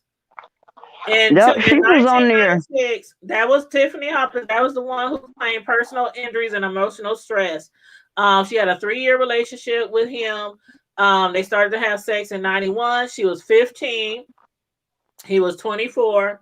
Their relationship ended when she was around 18, and she sought $10 million in damages for him giving her herpes, and she only won $250,000. But still, Tell her go use some Abriba. She'll be all right. Get some Campho-Phenique. 250,000. She got Okay, you stuff still out of it. But you that $250,000 richer than you were. Right. So that was in 96 when she won 250,000. So yeah, people been she won that then? Yeah. People been suing him for years. No, wait a minute. Okay. So if that was in 96, now what you said earlier. 96 she sued him. She met him in 91. They had a relationship but what I'm saying, years. And then in 96 she sued him. In 98 it was settled out of court for 250. Okay. 98. But what you said was you said he knew he had herpes since 2006.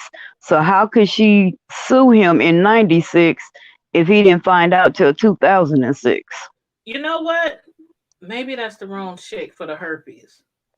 This one just claimed personal injuries and emotional distress. So maybe she's not the one who sued him for the herpes. Hold on, let me see. Let me check. I'm just trying to get my facts together. I'm just saying.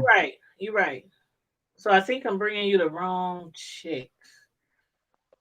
There's so many. Look at it. You misleading me and shit. There's so many. Okay, now I needed this distraction. Okay, see, the thing we have to keep in mind, she did sue him for personal injuries, but the thing we have to keep in mind is he wasn't diagnosed until 2006. That don't mean that was the first time that he knew he had herpes. Yeah. That was the first time he sought medical attention. So that's another thing that we have to look at. So I don't know. I do. But I'm saying, how could she pinpoint it was him? How did she pinpoint it was him?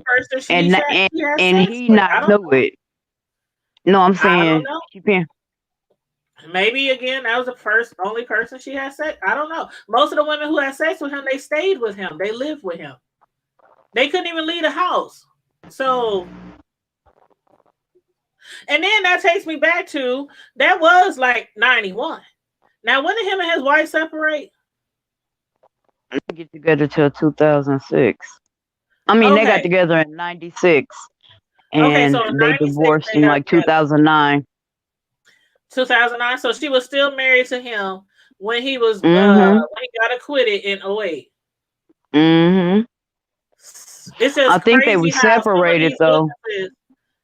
It's just crazy how some of these witnesses said that wife was in the Thank house. you, Donna. You have a blessed night too. Thank you for being in the chat and for asking wonderful questions and having some great commentary. Yes. Thank you. Thank you. But there was a lot of the witnesses said that she was in the house.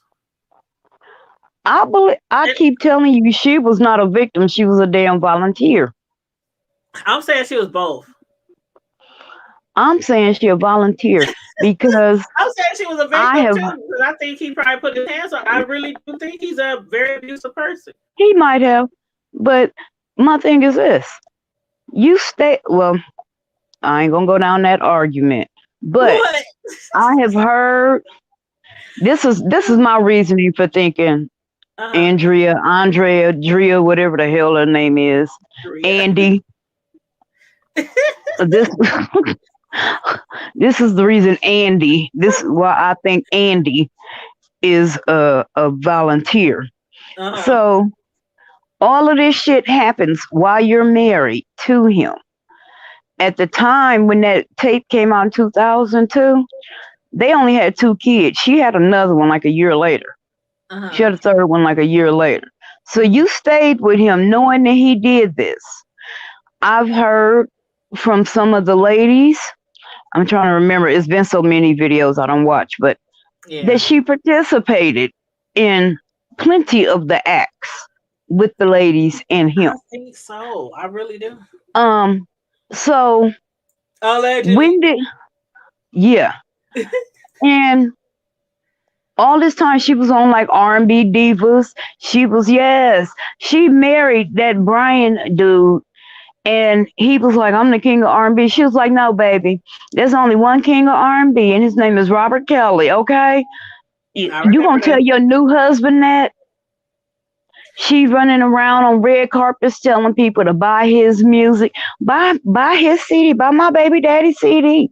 This it's like, okay, That was you funny though. all I remember when she was in the you car and she had his music playing and she was yes. screaming. She was She screaming talking out the about, window, support and my then talking baby about daddy. right, and then talking about we still family no matter what go on. We Yeah. still family. This Uh-huh. is after she done went on the damn surviving R. Kelly. You riding around bumping his music, talking about we still family, and I'm still gonna ride for him at the end of the day. But then you go on this hobo tour talking about, oh, he hog tied me and he did.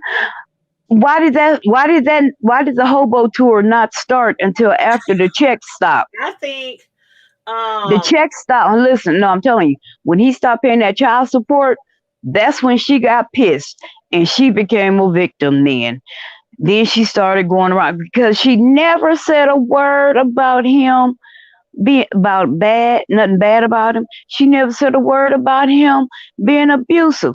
All the platforms she done been on that she could have said something, she never said a word. And then when the money ran out, oh, I was a victim too. I think it was the Bitch. same situation. I'm not saying she wasn't a victim. I do believe that she was. But I do believe also, like some of the other people, there was money involved. She was being taken care of. Things were provided for Mm-hmm. her. But I think once she realized all these other women, because and another thing, I do believe that from the gate, I believe she had to sign an NDA from the gate. From the first time they start dating, exchange phone numbers. He makes Probably. everybody from the gate has to sign an NDA who hangs around him. So I think that probably played a part in it. And then on top of that, her seeing all these other women be brave and be vocal and finally decide that they have to speak out, they have to say something, they have to convince the world who we have all thought of all these years of who he really was. So She had to come I out and think that she had has to something come to do out and with say it. something because the other women was coming out and people were going to question, where were you at? Why didn't you say anything? Why But they didn't you still stop could do that. anything? They still could do that, whether she came out or not. I And, no, and I'm I wonder saying why nobody has actually. because she's playing the victim card. She was a victim too, so nobody's questioning. I question it. Bitch, how you live in the same house and you ain't seen, heard, smelled nothing? Yeah, Nothing I at believe all. she knew what was going on, but I'm just not saying that she was not The a victim. nutritionist, when She that was. nutritionist first came out, she said no, she wasn't like stuck in her room. She would go get her hair done, nails done, go shopping. She said there were times when I needed money for, to buy food for the house. She would open her wallet full of credit cards, stacks of hundreds in there, and give me $200-300 to go grocery shopping right off the bat. So she was like, I don't know if he did that on the weekends when I wasn't there, but when I was there, she was free. Yeah, I still So, think she was a victim though. So that area we just gonna have to agree to disagree on because you can still be a victim and still allow somebody to take care of you and still stay there. It happens every day. But I still think she was a victim. Now, whether she came out because she thinks that these ladies or somebody else is gonna point fingers at her for having yep. beef with something, they would have to do that to about 100 other people. His entire Well, yeah, of entourage. course. Like Because it's I've so said that too. I said, first of all, anybody that helped him needs to be charged the same thing as he is because they're just as culpable as he is. And as far as her, that's another thing. Think about it. When these women start coming out and they started handing out them indictments, them charges, think who became a victim? Exactly. Look at the timing, because I've been looking at this shit with her anyway. I've been Okay. watching the timing, and she real slick about it. She real slick. But you can't Okay. slick Well, a I still can of believe oil, that but she was a victim as well, but it's okay. Agree to disagree. No problem. But now as far as the time, how much time do you think he gonna get? Life? oh yeah, they ain't letting his black ass out. And let's not forget that he's still facing He gonna be charges. trapped in the closet. Closet. But keep in mind that he's still gonna be facing charges in Chicago And Minnesota. and Yeah. Minnesota. So I But really think that he is never but getting the federal out. charges is gonna trump everything else. Oh So yeah. Yeah, they're gonna Trump, and maybe he might plead to the other ones. You think? no. Since the federal He sh- charges he already, should, but he ain't gonna do. This brother ain't that smart, y'all. Come on. I mean, he or was maybe smart. tell his story, like tell the whole story. Like, let's hear from you. Why you like Sassy was saying, why did you do it? Why did you start out? Who was your first with? Da, da, da, da, da. I mean, I don't know. I Yeah, would I really would love like for to him hear to be a whole honest. tell all. Yeah, Just be honest. That's what I would love to hear, because these federal charges ain't going nowhere. girl, And not the it's other hard to one. beat a it's hard to beat a federal case. It is. It's hard. And the thing is, yeah, yes, he is guilty, but but I'm about to throw this out there. What? He is still a black man in the United States of America. They Okay. will, and they will railroad people, and they will make evidence stick to you. Oh, Sassy, we still talking about R. Kelly. Now we talking about, do we think if he'll take a plea for the charges that he have in Chicago and Minnesota, since he's already been convicted of federal charges? Or will he go through another whole trial and have, us pay for another whole trial just to Right. already know that he's most likely guilty of everything too?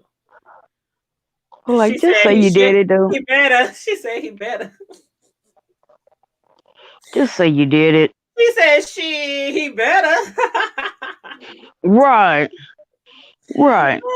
Right. Shit. Come on, dude. I mean, just tell us. Just Save us tell some us the time, some story. money. Right.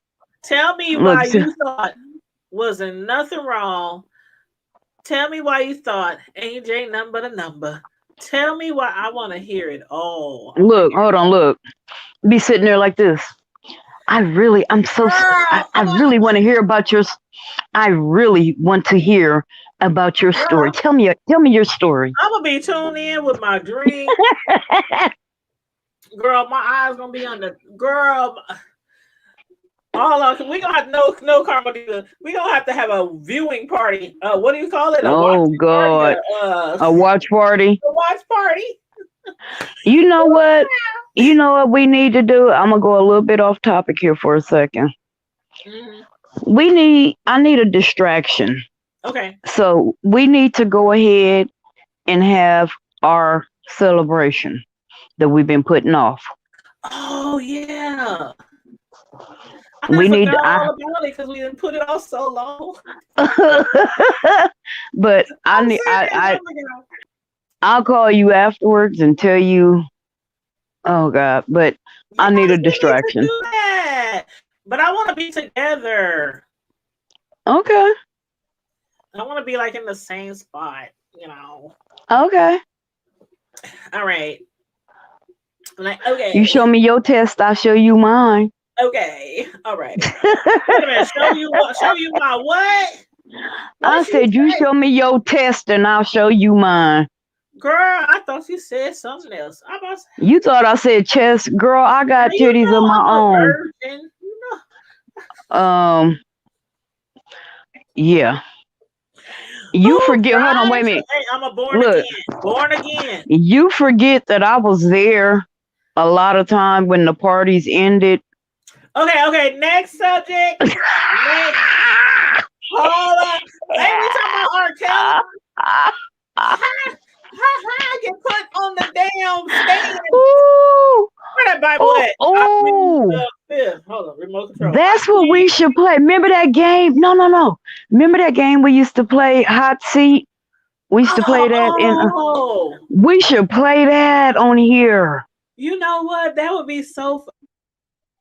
Oh, that would be so much fun. Okay, yeah, we need to talk. And Nancy, you only get so many passes. And by the way, we were supposed to celebrate at 1 million views. We now at 1,049,755. Hi, praise Jesus. We almost at 1,100,000. But yeah, that'll be good, honey. That'll be great. Hold on, Sassy said, hold on, wait a minute. See, she trying to look at my clothes. What's up, mind your own damn business, aka bro? Uh-oh. What the hell going on? I hear y'all been talking about Robert. Uh-oh. Sassy. Yeah, we was talking about him for a little bit. We said a little something. I just happened to tune in. I heard another conversation that's like kind of like a Friday night conversation. I want to elaborate on that conversation. Right. Get her. That's for a whole nother show. Get her. That's the Friday Night Live show, huh? That's for the Friday Night Live show, honey. Thank you, Tiana. Thank you, Sassy. Get her. See, that's for our all females. That's for our all females platform. See, y'all playing with me. Yeah, we do need to have that. Damn time. But back to Robert, what you want to add about? What you want to talk about Sylvester? What you got to say about Sylvester? I don't give a damn. Like I said, and I'll say it again. I'll stick to my guns. Whatever he's guilty, honestly, the shit that he did do, yes, he deserves whatever punishment comes with that. But all that, what they talk about, he the head ringleader and all that. Yeah. No. Come on, man. Like, I feel like he's guilty of some of it, but not all of it. I don't know. Right. He's guilty. He's guilty regardless of the accusations or whatever of the underage. Okay, he got to pay for that. Don't mean he have to pay the rest of his damn life behind bars or something like that. Look, let me tell you this. Because I don't give nobody no pass on sexually violating nobody, male or female. Period. Living or dead. So whatever he did, yes, he just due punishment for that. That no doubt. But the character assassination that they're doing to that right there is a person. That's like a vendetta. Like, I told you I was gonna get your ass. And see, and I told Tanya them. I told Tanya tell you, I've been saying I had already said from the moment they announced he was going to trial, I said they're going to thank you. But I said exactly that. I mean, were they wrong? I said no. Where's the lie though? Where's the lie? That's what I don't know. It's not about his character. It's about the facts. It's about the facts that they can present and prove. Don't add on. He was trafficking. Sex trafficking. And my thing is this: as far as all of that, like that girl, like everybody keep bringing up Aaliyah and the girl in the video. Yeah. He was already tried for those. So shouldn't double jeopardy come into play because he got off on them? So why are they being admitted for those though? So how you? So why did they bring? But did they bring up? Did they bring up that information in the?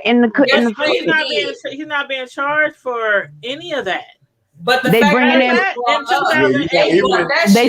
they bringing in prior acts in the trial though. They brought up Aaliyah in the trial. They didn't bring up the 2008. And honestly, I feel like that's what convicted it. was the Aaliyah situation. That is what convicted that man, because they couldn't get him back then. It was always suspect, but they got him now. And if that girl was actually pregnant, but he wasn't even being charged for that though. And as far as 2008, where he was acquitted, that didn't get brought up in the trial. But knowing that because of double jeopardy, they couldn't bring up in the trial. like, they talk so much about goddamn Aaliyah. I saw Aaliyah, and this is so funny but how they had to. They were dropping her shit. They was getting ready to drop her anniversary. They had to talk about Aaliyah though. I mean, she was like one of the. They didn't have to. If this case was based on these females here that were in the documentary, then Aaliyah shouldn't have had anything to do with it. A lot of the witnesses were not even pressing charges. They were just there to speak on the abuse and speak on the assault. The same way with Aaliyah. A lot of those witnesses were just there to speak on it. It's a trial. So, of course, they're going to have all these people who know of his character. It's a character witness. That's what it is. It's a character witness. An article saying something about that with Aaliyah's uncle was basically saying that her parents knew what was going on. Yep. He was on Dr. Oz. He was on Dr. Oz and said that. Now, like, come on. And that's why they couldn't speak in court. You can't sit there and crucify this man when a parent is knowingly and willingly participating. Yes. But that's not y'all missing the point. It has nothing to do with that. It's a character witness. Like, and the only reason Barry came out is because it came out that he was the one that introduced Aaliyah to R. Kelly. So that's the only reason he came forward. If you were beaten up, because why would you throw your sister under the bus? If you were beaten up, and this same person who beat you up beat up 50 other kids in the neighborhood, they're character witnesses. They might not be pressing charges, but what's your character? They're a character that he's a pervert, that he messes with little kids. Of course. That he even documented fake documents. That he wasn't the only person to bury a child. Right. But okay, so then how come they need to go back and crucify Woody Allen's nasty Roman Polanski? They're not crucifying him on Aaliyah. Like, he's not being charged for that. These are character witnesses. Right. It was over 60 of them. Over 60 of them. It wasn't just Aaliyah. It was security guards. It was managers. It was people who worked at the it was a whole bunch of that's a vendetta, so question. So what makes it something different from what he did versus what Woody Allen, Jerry Lewis? Well, Jerry Seinfeld is the people who were assaulted by them. They need to make them a documentary of surviving Woody Allen. I mean, I can't speak for those other people who didn't take their predator all the way. I can't speak for them.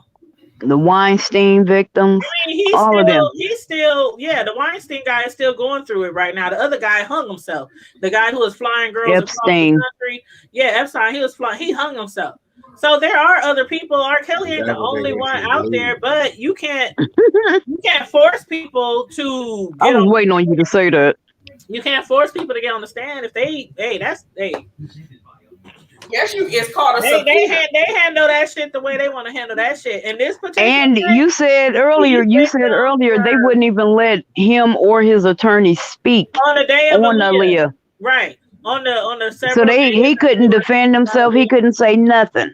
But whose fault? So how is that? That's his fault. How is that? No. He signed the NDA and paid her family off. That's his fault. That's all. And honestly, Ara he did not need to take the stand. Because it wouldn't have helped. No, they probably would have tried to find some way to get you to death. They didn't get he wouldn't have. They would have cleared the courtroom and just turned the gas on him. As soon as he said on that Bible, he would lie from the gate. I promise to tell the truth. Nigga, they probably should have played a mental defense though. Right. Right. What? When you go through that traumatic experience as a child, right, molested as a child, that can be That traumatic. stays with you. I'm not gonna say. I'm not gonna say that. He could have tried that maybe in 2008, but once he got off, he realized what the fuck he can get away with. But you got a bunch of people enabling him. He had a bunch of enablers. He had a whole bunch of enablers. He got a bunch of enablers. Dude. Yes, he do. But he had the choice also to get help back then. But instead of getting help, what did he do? He ran out the car. Hold on. But Tanya, hold on, y'all. Hold on. Ladies. Doing all of that shit. She said he should have got help back then. Look at him. He's he's a alpha male. He is not going to get help. He's not going to tell somebody. No. He's not going to tell somebody that he was molested. He's not going to tell them that he was raped. But people already. Do you know how? Think about it. Even nowadays, when these boys come forward, people look at them sideways. They look at them sideways when they say something like that happened to them. George Mason, but they don't say nothing when the girl ever tell them about the Franklins. Yes, we ain't even gonna see. Some of y'all don't even want to go there with me. All of that. Some of y'all don't even want to go there with me because y'all scared. But that's another subject for another day. But I told you I'll be a moderator, damn it. In 2008, he had the opportunity. He knows what he's doing. It don't matter. I was molested. I was assaulted. There's millions of people out here who were molested and assaulted, and they not turn around and become a predator. Exactly. But think about it. That's the same thing as people who have alcoholic parents. A lot of them turn around and become alcoholics. 55 years old and still. But some of them don't. Honestly, do we really know the ones that were molested at one point? Did they not? We don't know if they molested somebody. It's not like people come out and say, "Oh, well, this person is touching me. My dad is touching me. My mom is touching me." No, we don't necessarily know that. Unless if a person was molested at a younger age and they become a molester when they got older. But Carrie Ray, he didn't change his ways because he felt like he got away with it. That's why he did pretty much the first time. He did. And so that's why he didn't change his ways. That's what I'm saying. A bunch of people was telling him he didn't want no help. If he didn't want no help, he got away with it. He was like, "Fuck that! Where the hoes at?" And not only that, I'm gonna throw this. Look! I'm gonna throw this in there too. Not only did he get away with it, but he was like, and people was telling him it was okay. But listen, hold on. Not only that, but then listen. So on top of that, he still had girls and women throwing themselves at him. So why should he change in his head? Why should he change his ways? Knows better, and that's why a lot of people keep saying the girls. They knew better. The girls. But he was the adult in most of these situations. And regardless if he can't read or write, that nigga had plenty of opportunities to get counseling over. So people better go back and look because he might have been. Look, he didn't have them sign an NDA. He had them sign a DNA. He had them sign an NDA before he squirted his DNA on them and his urinated A on them. Now, Hey, sis, can I read y'all something that somebody had What's up? Can I just read y'all something real quick? It's just probably like a half a paragraph, if that. Probably only a couple seconds. They posted this about 53 minutes ago. She said, "I really do not care who does or do not agree. It was never about the violation of the girls. Never. It was about the money.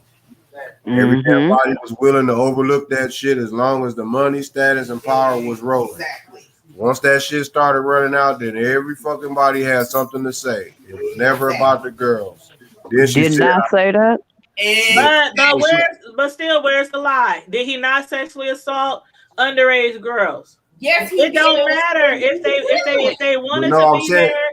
If they say, "R. Kelly, I'm gonna love you to the end of this time, and I want to stay with you, and I'm only 15," he still committed a crime, whether he was broke or whether he was rich. He still committed a crime, but he would still be committing that crime if he still had the money to commit it. I don't know about that. Wait, that's he would, because all them people would have still been silent. Everybody around him would have still been silent. I don't know about that. That's real. He technically didn't go broke until he was arrested in 19. Well, and that's when he had to start paying for them lawyers and all that stuff. Then he had to borrow money from his homegirl to pay his child support. Wrong is wrong. I mean, he has to eat that karma. That's inevitable. He has to deal with that. But see, that's the problem I find in a lot of people. Wrong is wrong, but we still making excuses why he shouldn't be locked up. No, I'm saying I didn't say that he doesn't have to be locked up. I'm saying that he has to eat. That's part of his karma. He has to eat that. But for way that they are portraying this, for them portraying this man is that, and peep this out, bad behavior is learned. You're not born with bad behavior. That's learned. So I can guarantee you, whatever his deal or issue was, or whatever he did, I'm trying to figure out, is it any more negligent than the next person's in the same situation? Would this case be, say your local neighborhood pervert, say it's somebody that we grew up with? There's plenty of niggas that we grew up with. Well, I know somebody personally who sexually assaulted somebody in my family for like 10 years. You see from the time they were barely able to write their name. So they got old enough. Hold on. From the time they were barely able to write their name and tie their shoes, till they got old enough to realize this ain't normal. And what did they do? They told their parent. Their parent pressed charges. That person is still in prison today after 7 years.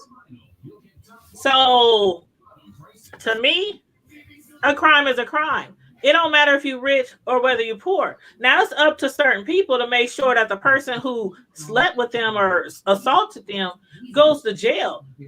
We can't speak for every single person in the world who did not go to jail. And as far as him, people use an excuse that, oh, he's famous, people just want to knock a black brother down, all this kind of bullshit. That's the same excuses we keep hearing. And that's the same reason why a lot of people do not come forward on their victims. Because people think, oh, it's all about the money. Nobody's going to believe me. They're going to think I just gave it to them. And woo, woo, woo, woo, woo. And it's not right. And in his case, most of it is about the money. In his case, most of it is. Thank God for the Me Too movement, be sticking up for certain women, because we continually victimize women.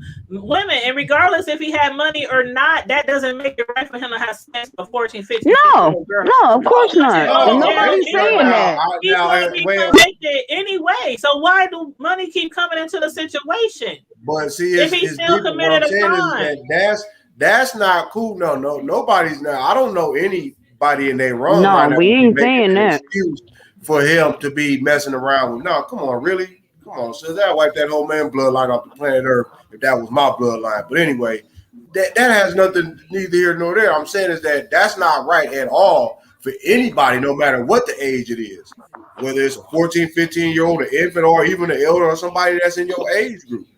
Violation is a violation. So as you said that there's no excuse for any crime, then guess what? Then that means that everybody that's involved with the shit, even the accusers, because the messengers, some of them is just as equal. And I've been saying that forever. Everybody who's been enabling him, they all need to go to jail, from the drivers to the. That's even some of the. Okay, what about the cop? What about the cop who checked the ID on one of his little girlfriends, and they saw her ID and saw she was underage, and they still turned the eye. Lock him up. There's cops. There's all kind of people, from cops, from pastors, like the pastor who married them. I still say, you talking about you didn't know Aaliyah was Aaliyah. Okay, that's cool. You might not have knew she was famous, because she wasn't really that famous at that time, but she was getting up there. But you had to have known Aaliyah when she was just with R. Kelly and without the makeup and without the bling bling and without the hair. She looked like a little fucking kid. So this damn preacher married the two of them, R. Kelly's old ass. He knew he was presented a DNA. He said, I'm not signing that shit because it doesn't look legit.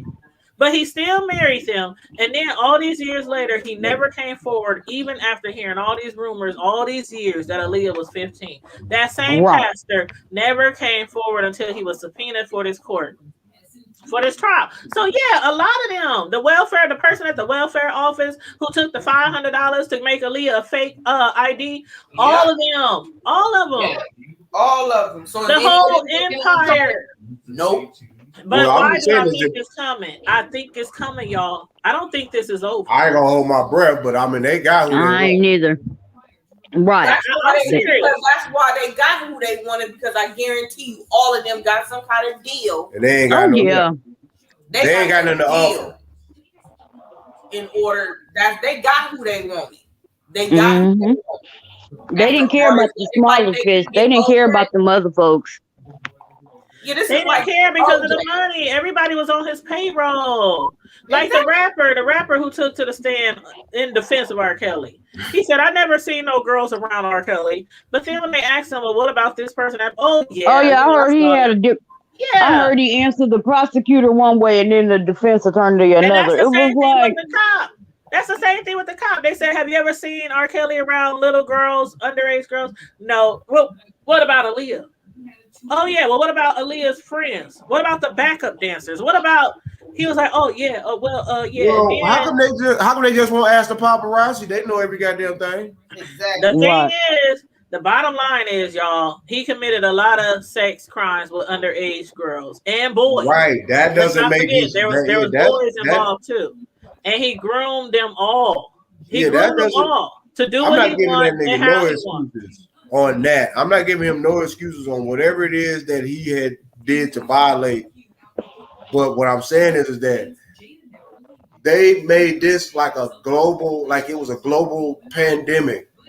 On that Rico, they got him on Rico. On Rico. So, I'm saying, but had this shit. They got him on Rico charge. This motherfucker. But Tanya, what I'm saying, they only charge Rico on. He's the first person they've ever tried on Rico that's not a gangster. Is that his fault? That's not part of the mob. Is that his fault? Hey, you reap what you sow. Nah, he wasn't. No, that's wrong. He would never be in this situation. But he would never be in this situation if he would have learned his lesson in 2008. He would have never been in this situation. But he continued to do the grimy shit that he was doing. But you know, that's just like niggas out there on the street slanging. We can use that same. We can use that the same way these niggas out here slanging in the street. Yeah, you get shot at, and you still out there going and you killing your community. And nobody say nothing. You still out there doing it. Your family, your auntie still doing. Oh, girl, please, it be families.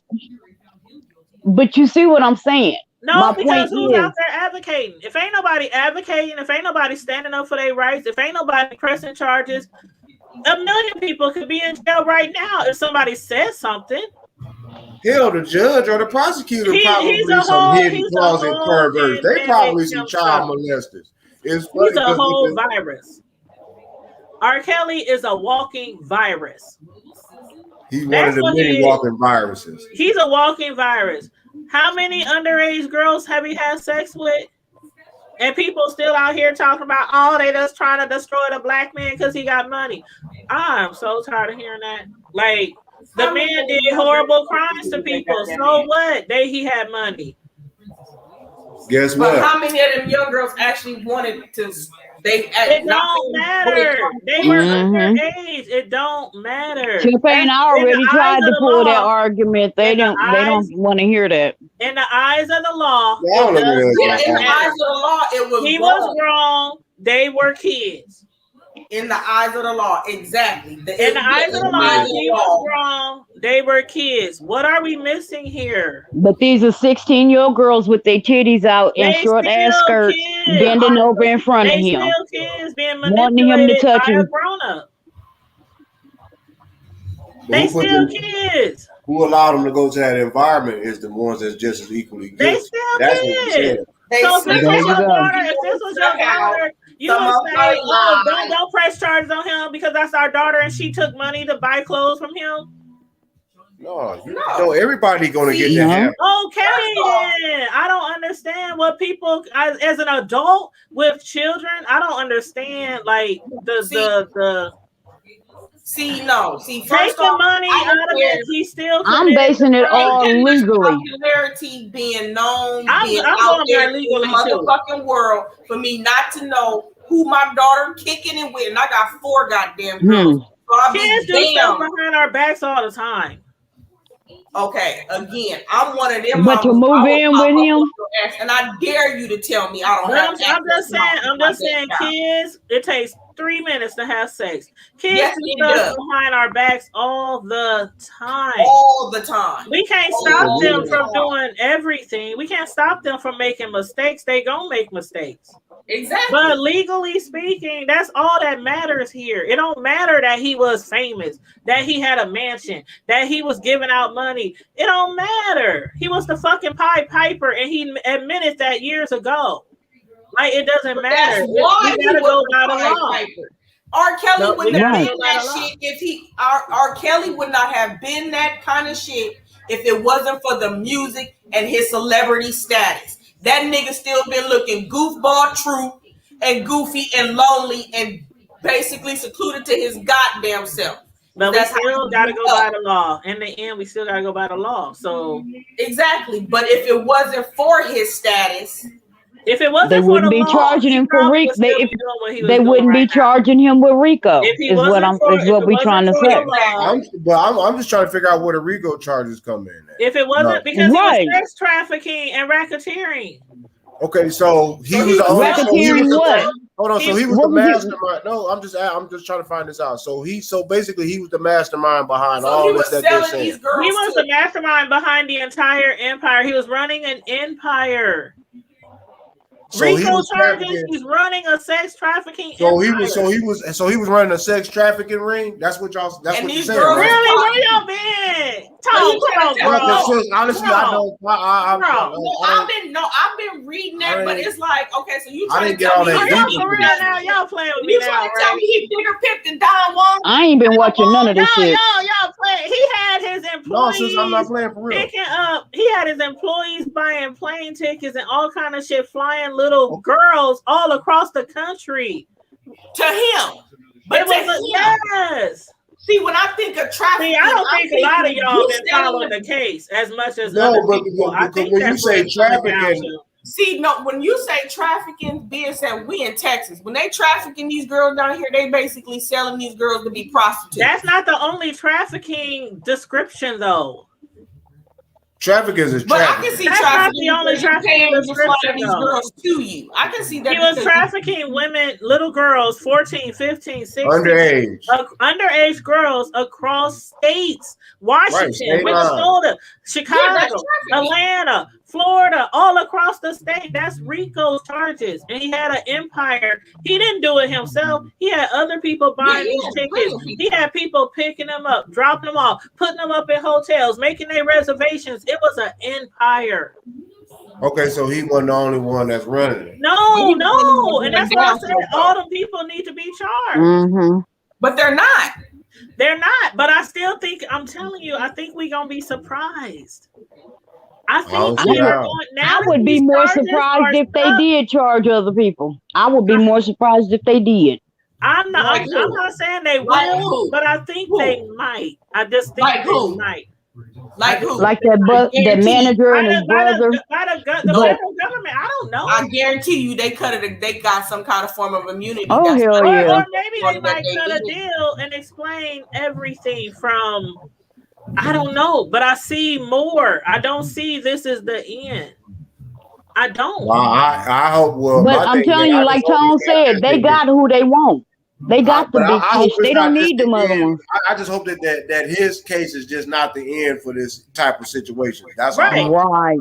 I'm not saying that he doesn't deserve, but at the same time, for them to like make this seem like that this brother is like the worst person to exist, like he's the first one to do this shit, is like he's not. Mm-hmm. Right. I need Harvey brought up on a whole lot of racketeering charges. Then he definitely needs some RICO. Who? And he's still Harvey's still locked up, but they ain't pressing no federal charges on him. So it happens to other people too. And the Epstein, he would still be locked up too if he wouldn't have killed himself. But they ain't charged him with no RICO, no federal RICO charges. I don't give a shit. I don't think that man dead. Hey, man. I don't think old boy dead. The one from here. He ain't dead. I don't think he dead either. Jake, whatever that. Y'all know who I'm talking about? Jake Gardner. Y'all know who I'm talking about? Yeah, he's still City. He had that kind of money. I could be wrong. He ain't had that Epstein money. Yeah, he ain't had that long money like that. Yeah, Epstein had hundreds of millions, access to billions. And so little Gardner, he might have had a little change, but no. Little Gardner. Little Gardner, he's Stiff City, as Bishop Richardson was saying. He going on to Stiff City. Bro, said little Gardner. He ain't kicking it too. He ain't kicking it. He ain't out there in Disneyland or World or whichever one that's out in California. Epstein. So which one was Disneyland? it? Oh, you think somebody? Hold on. Is that the wrong person? I thought he killed himself. Yes, he did, but some people say he didn't. Oh, okay. That's some people say he was murdered. No. Overseas or somewhere. Well, I mean, you know what? Here's the thing. Even if he is dead, he still didn't kill himself. Have no extradition. That's true. That's What's true. going on, fam?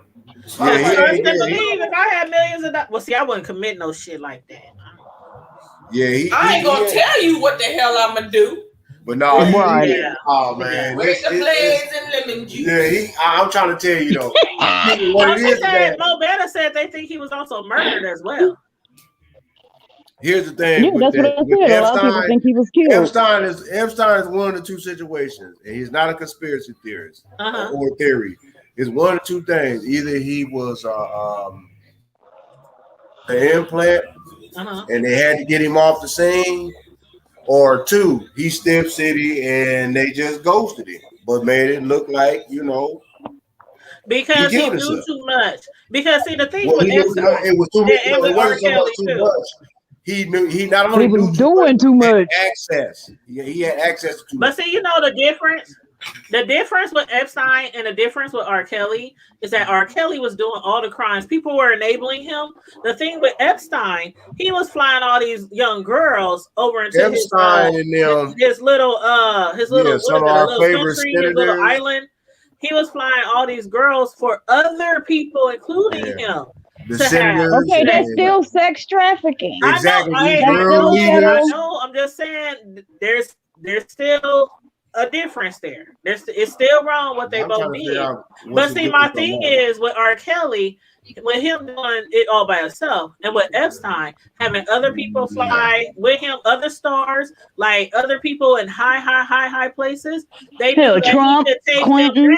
So Kells had money, but he had money, but he didn't have revenue flow like that to where right. Who, Epstein? No. R. Kelly had finances. I mean, no. What I'm saying is, who's R. Kelly gonna bring down? The driver. Epstein could bring down people up in really high places. Oh Epstein, if he was, I know that. I'm with you on that. I can see somebody killing him if it's because of,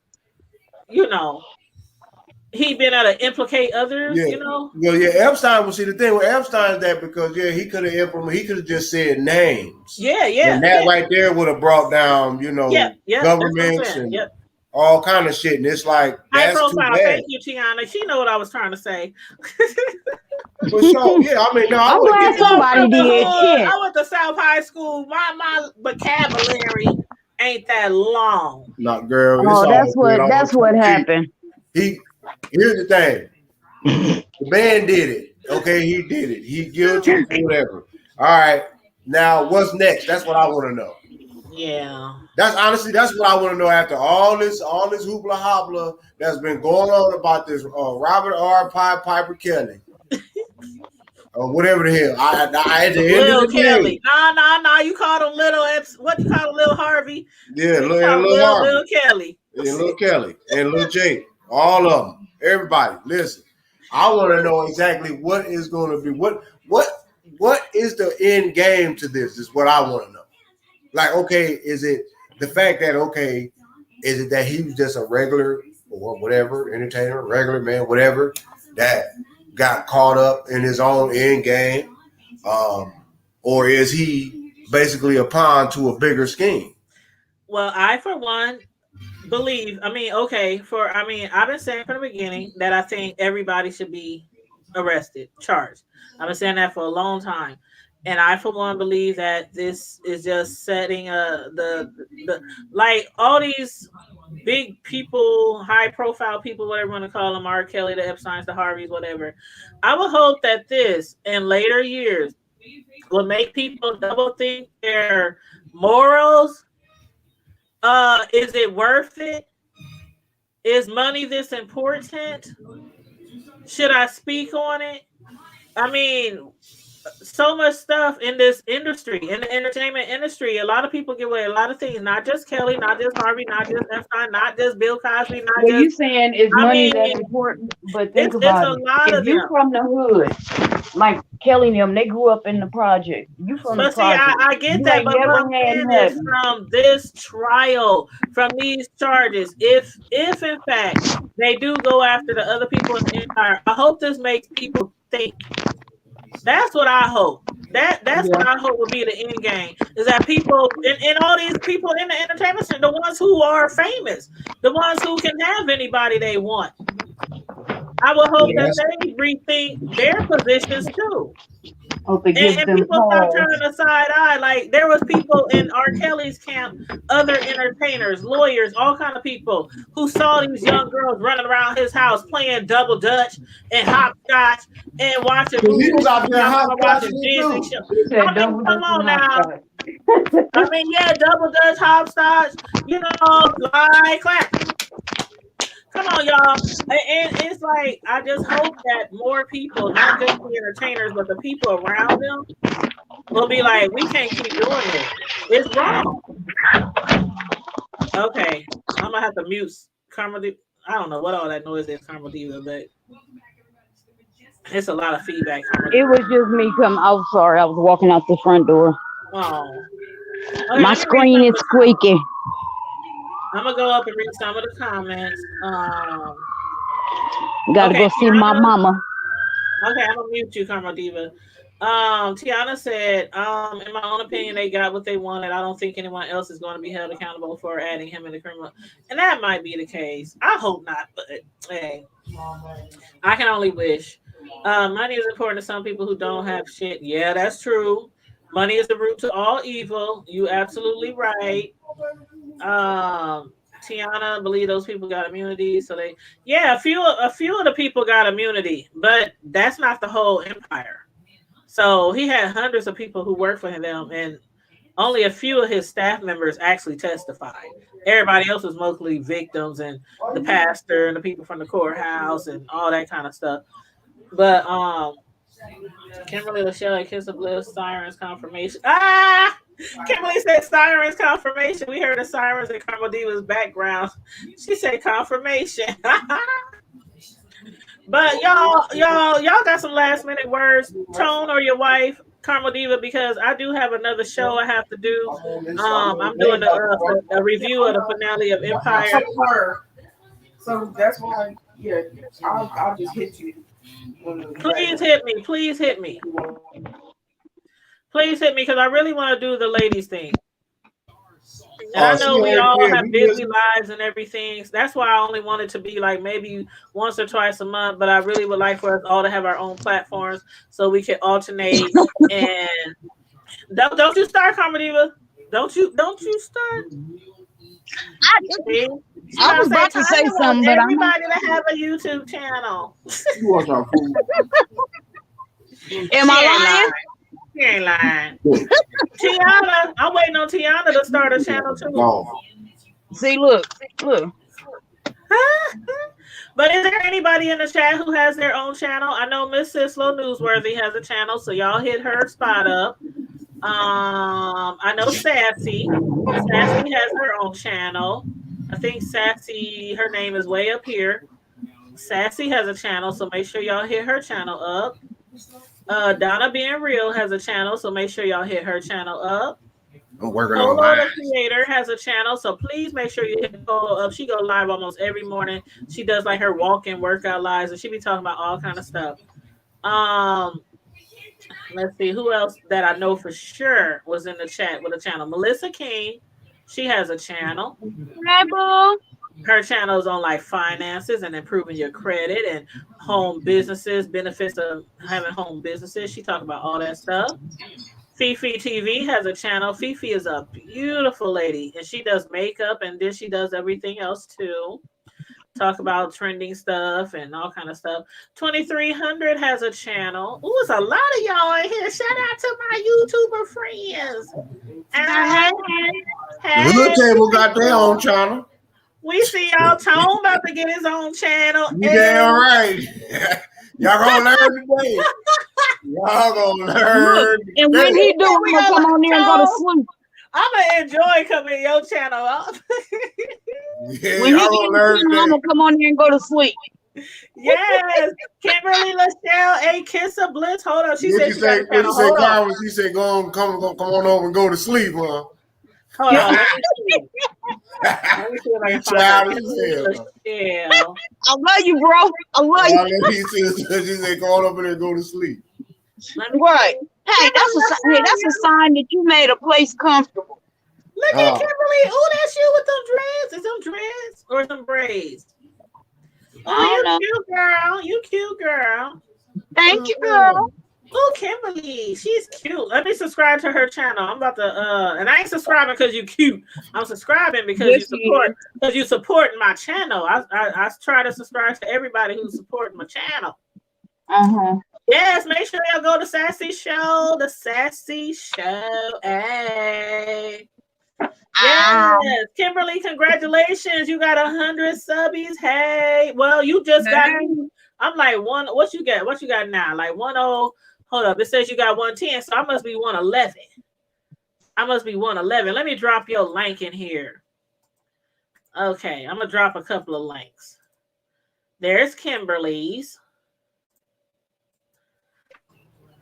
There's Kimberly's. Y'all check her out.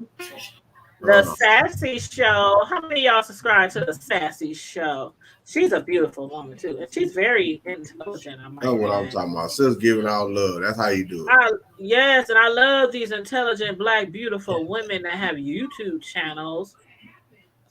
There goes Sassy's channel. I don't know who else is still here in the chat, but Karma Diva. Let me see if I can find your channel. It's hard to find channels sometimes when you don't have the link. Oh, I found Karma Diva.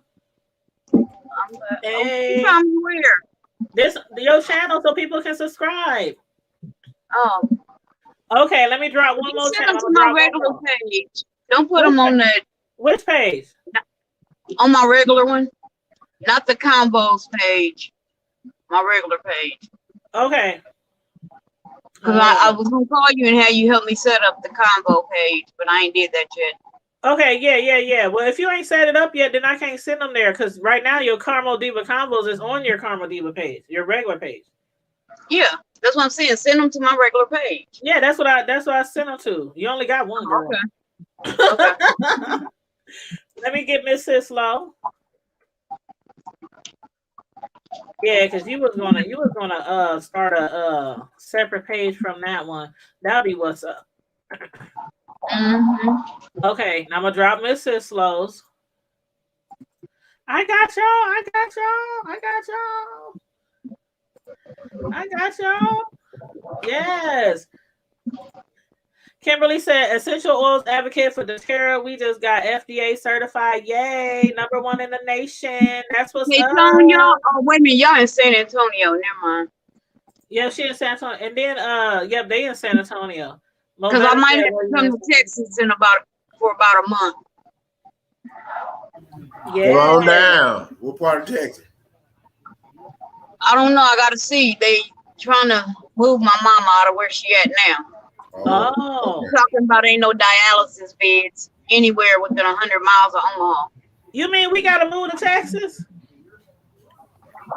Yeah, they trying to make me go to Chicago. I'm like, let's try Texas. At least I got folks in Texas. Yeah. I think, yeah. Well, Tone, people in the chat said they can't wait for your brother.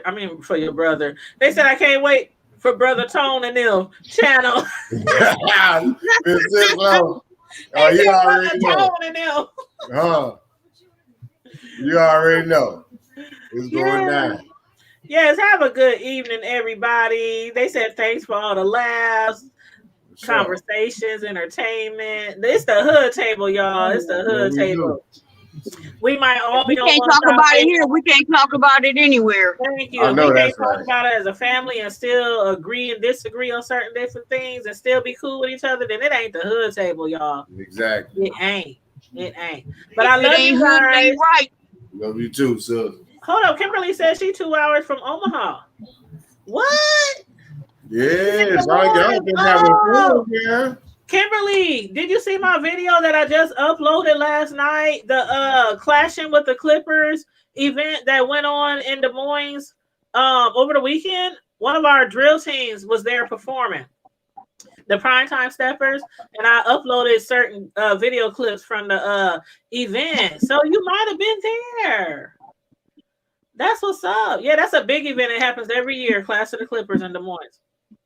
But yes, on that note, you girl, Sassy said she subscribed to everyone that I dropped links. Thank you guys. Please keep supporting everybody. We really appreciate you. She said, yes, Trey is my baby cousin. Hey, that's what's up. That's what's up. Okay, everybody, I keep I'm driving and I'm losing my signal. So I'm going to say good night. Everybody be smart, be safe, be vigilant.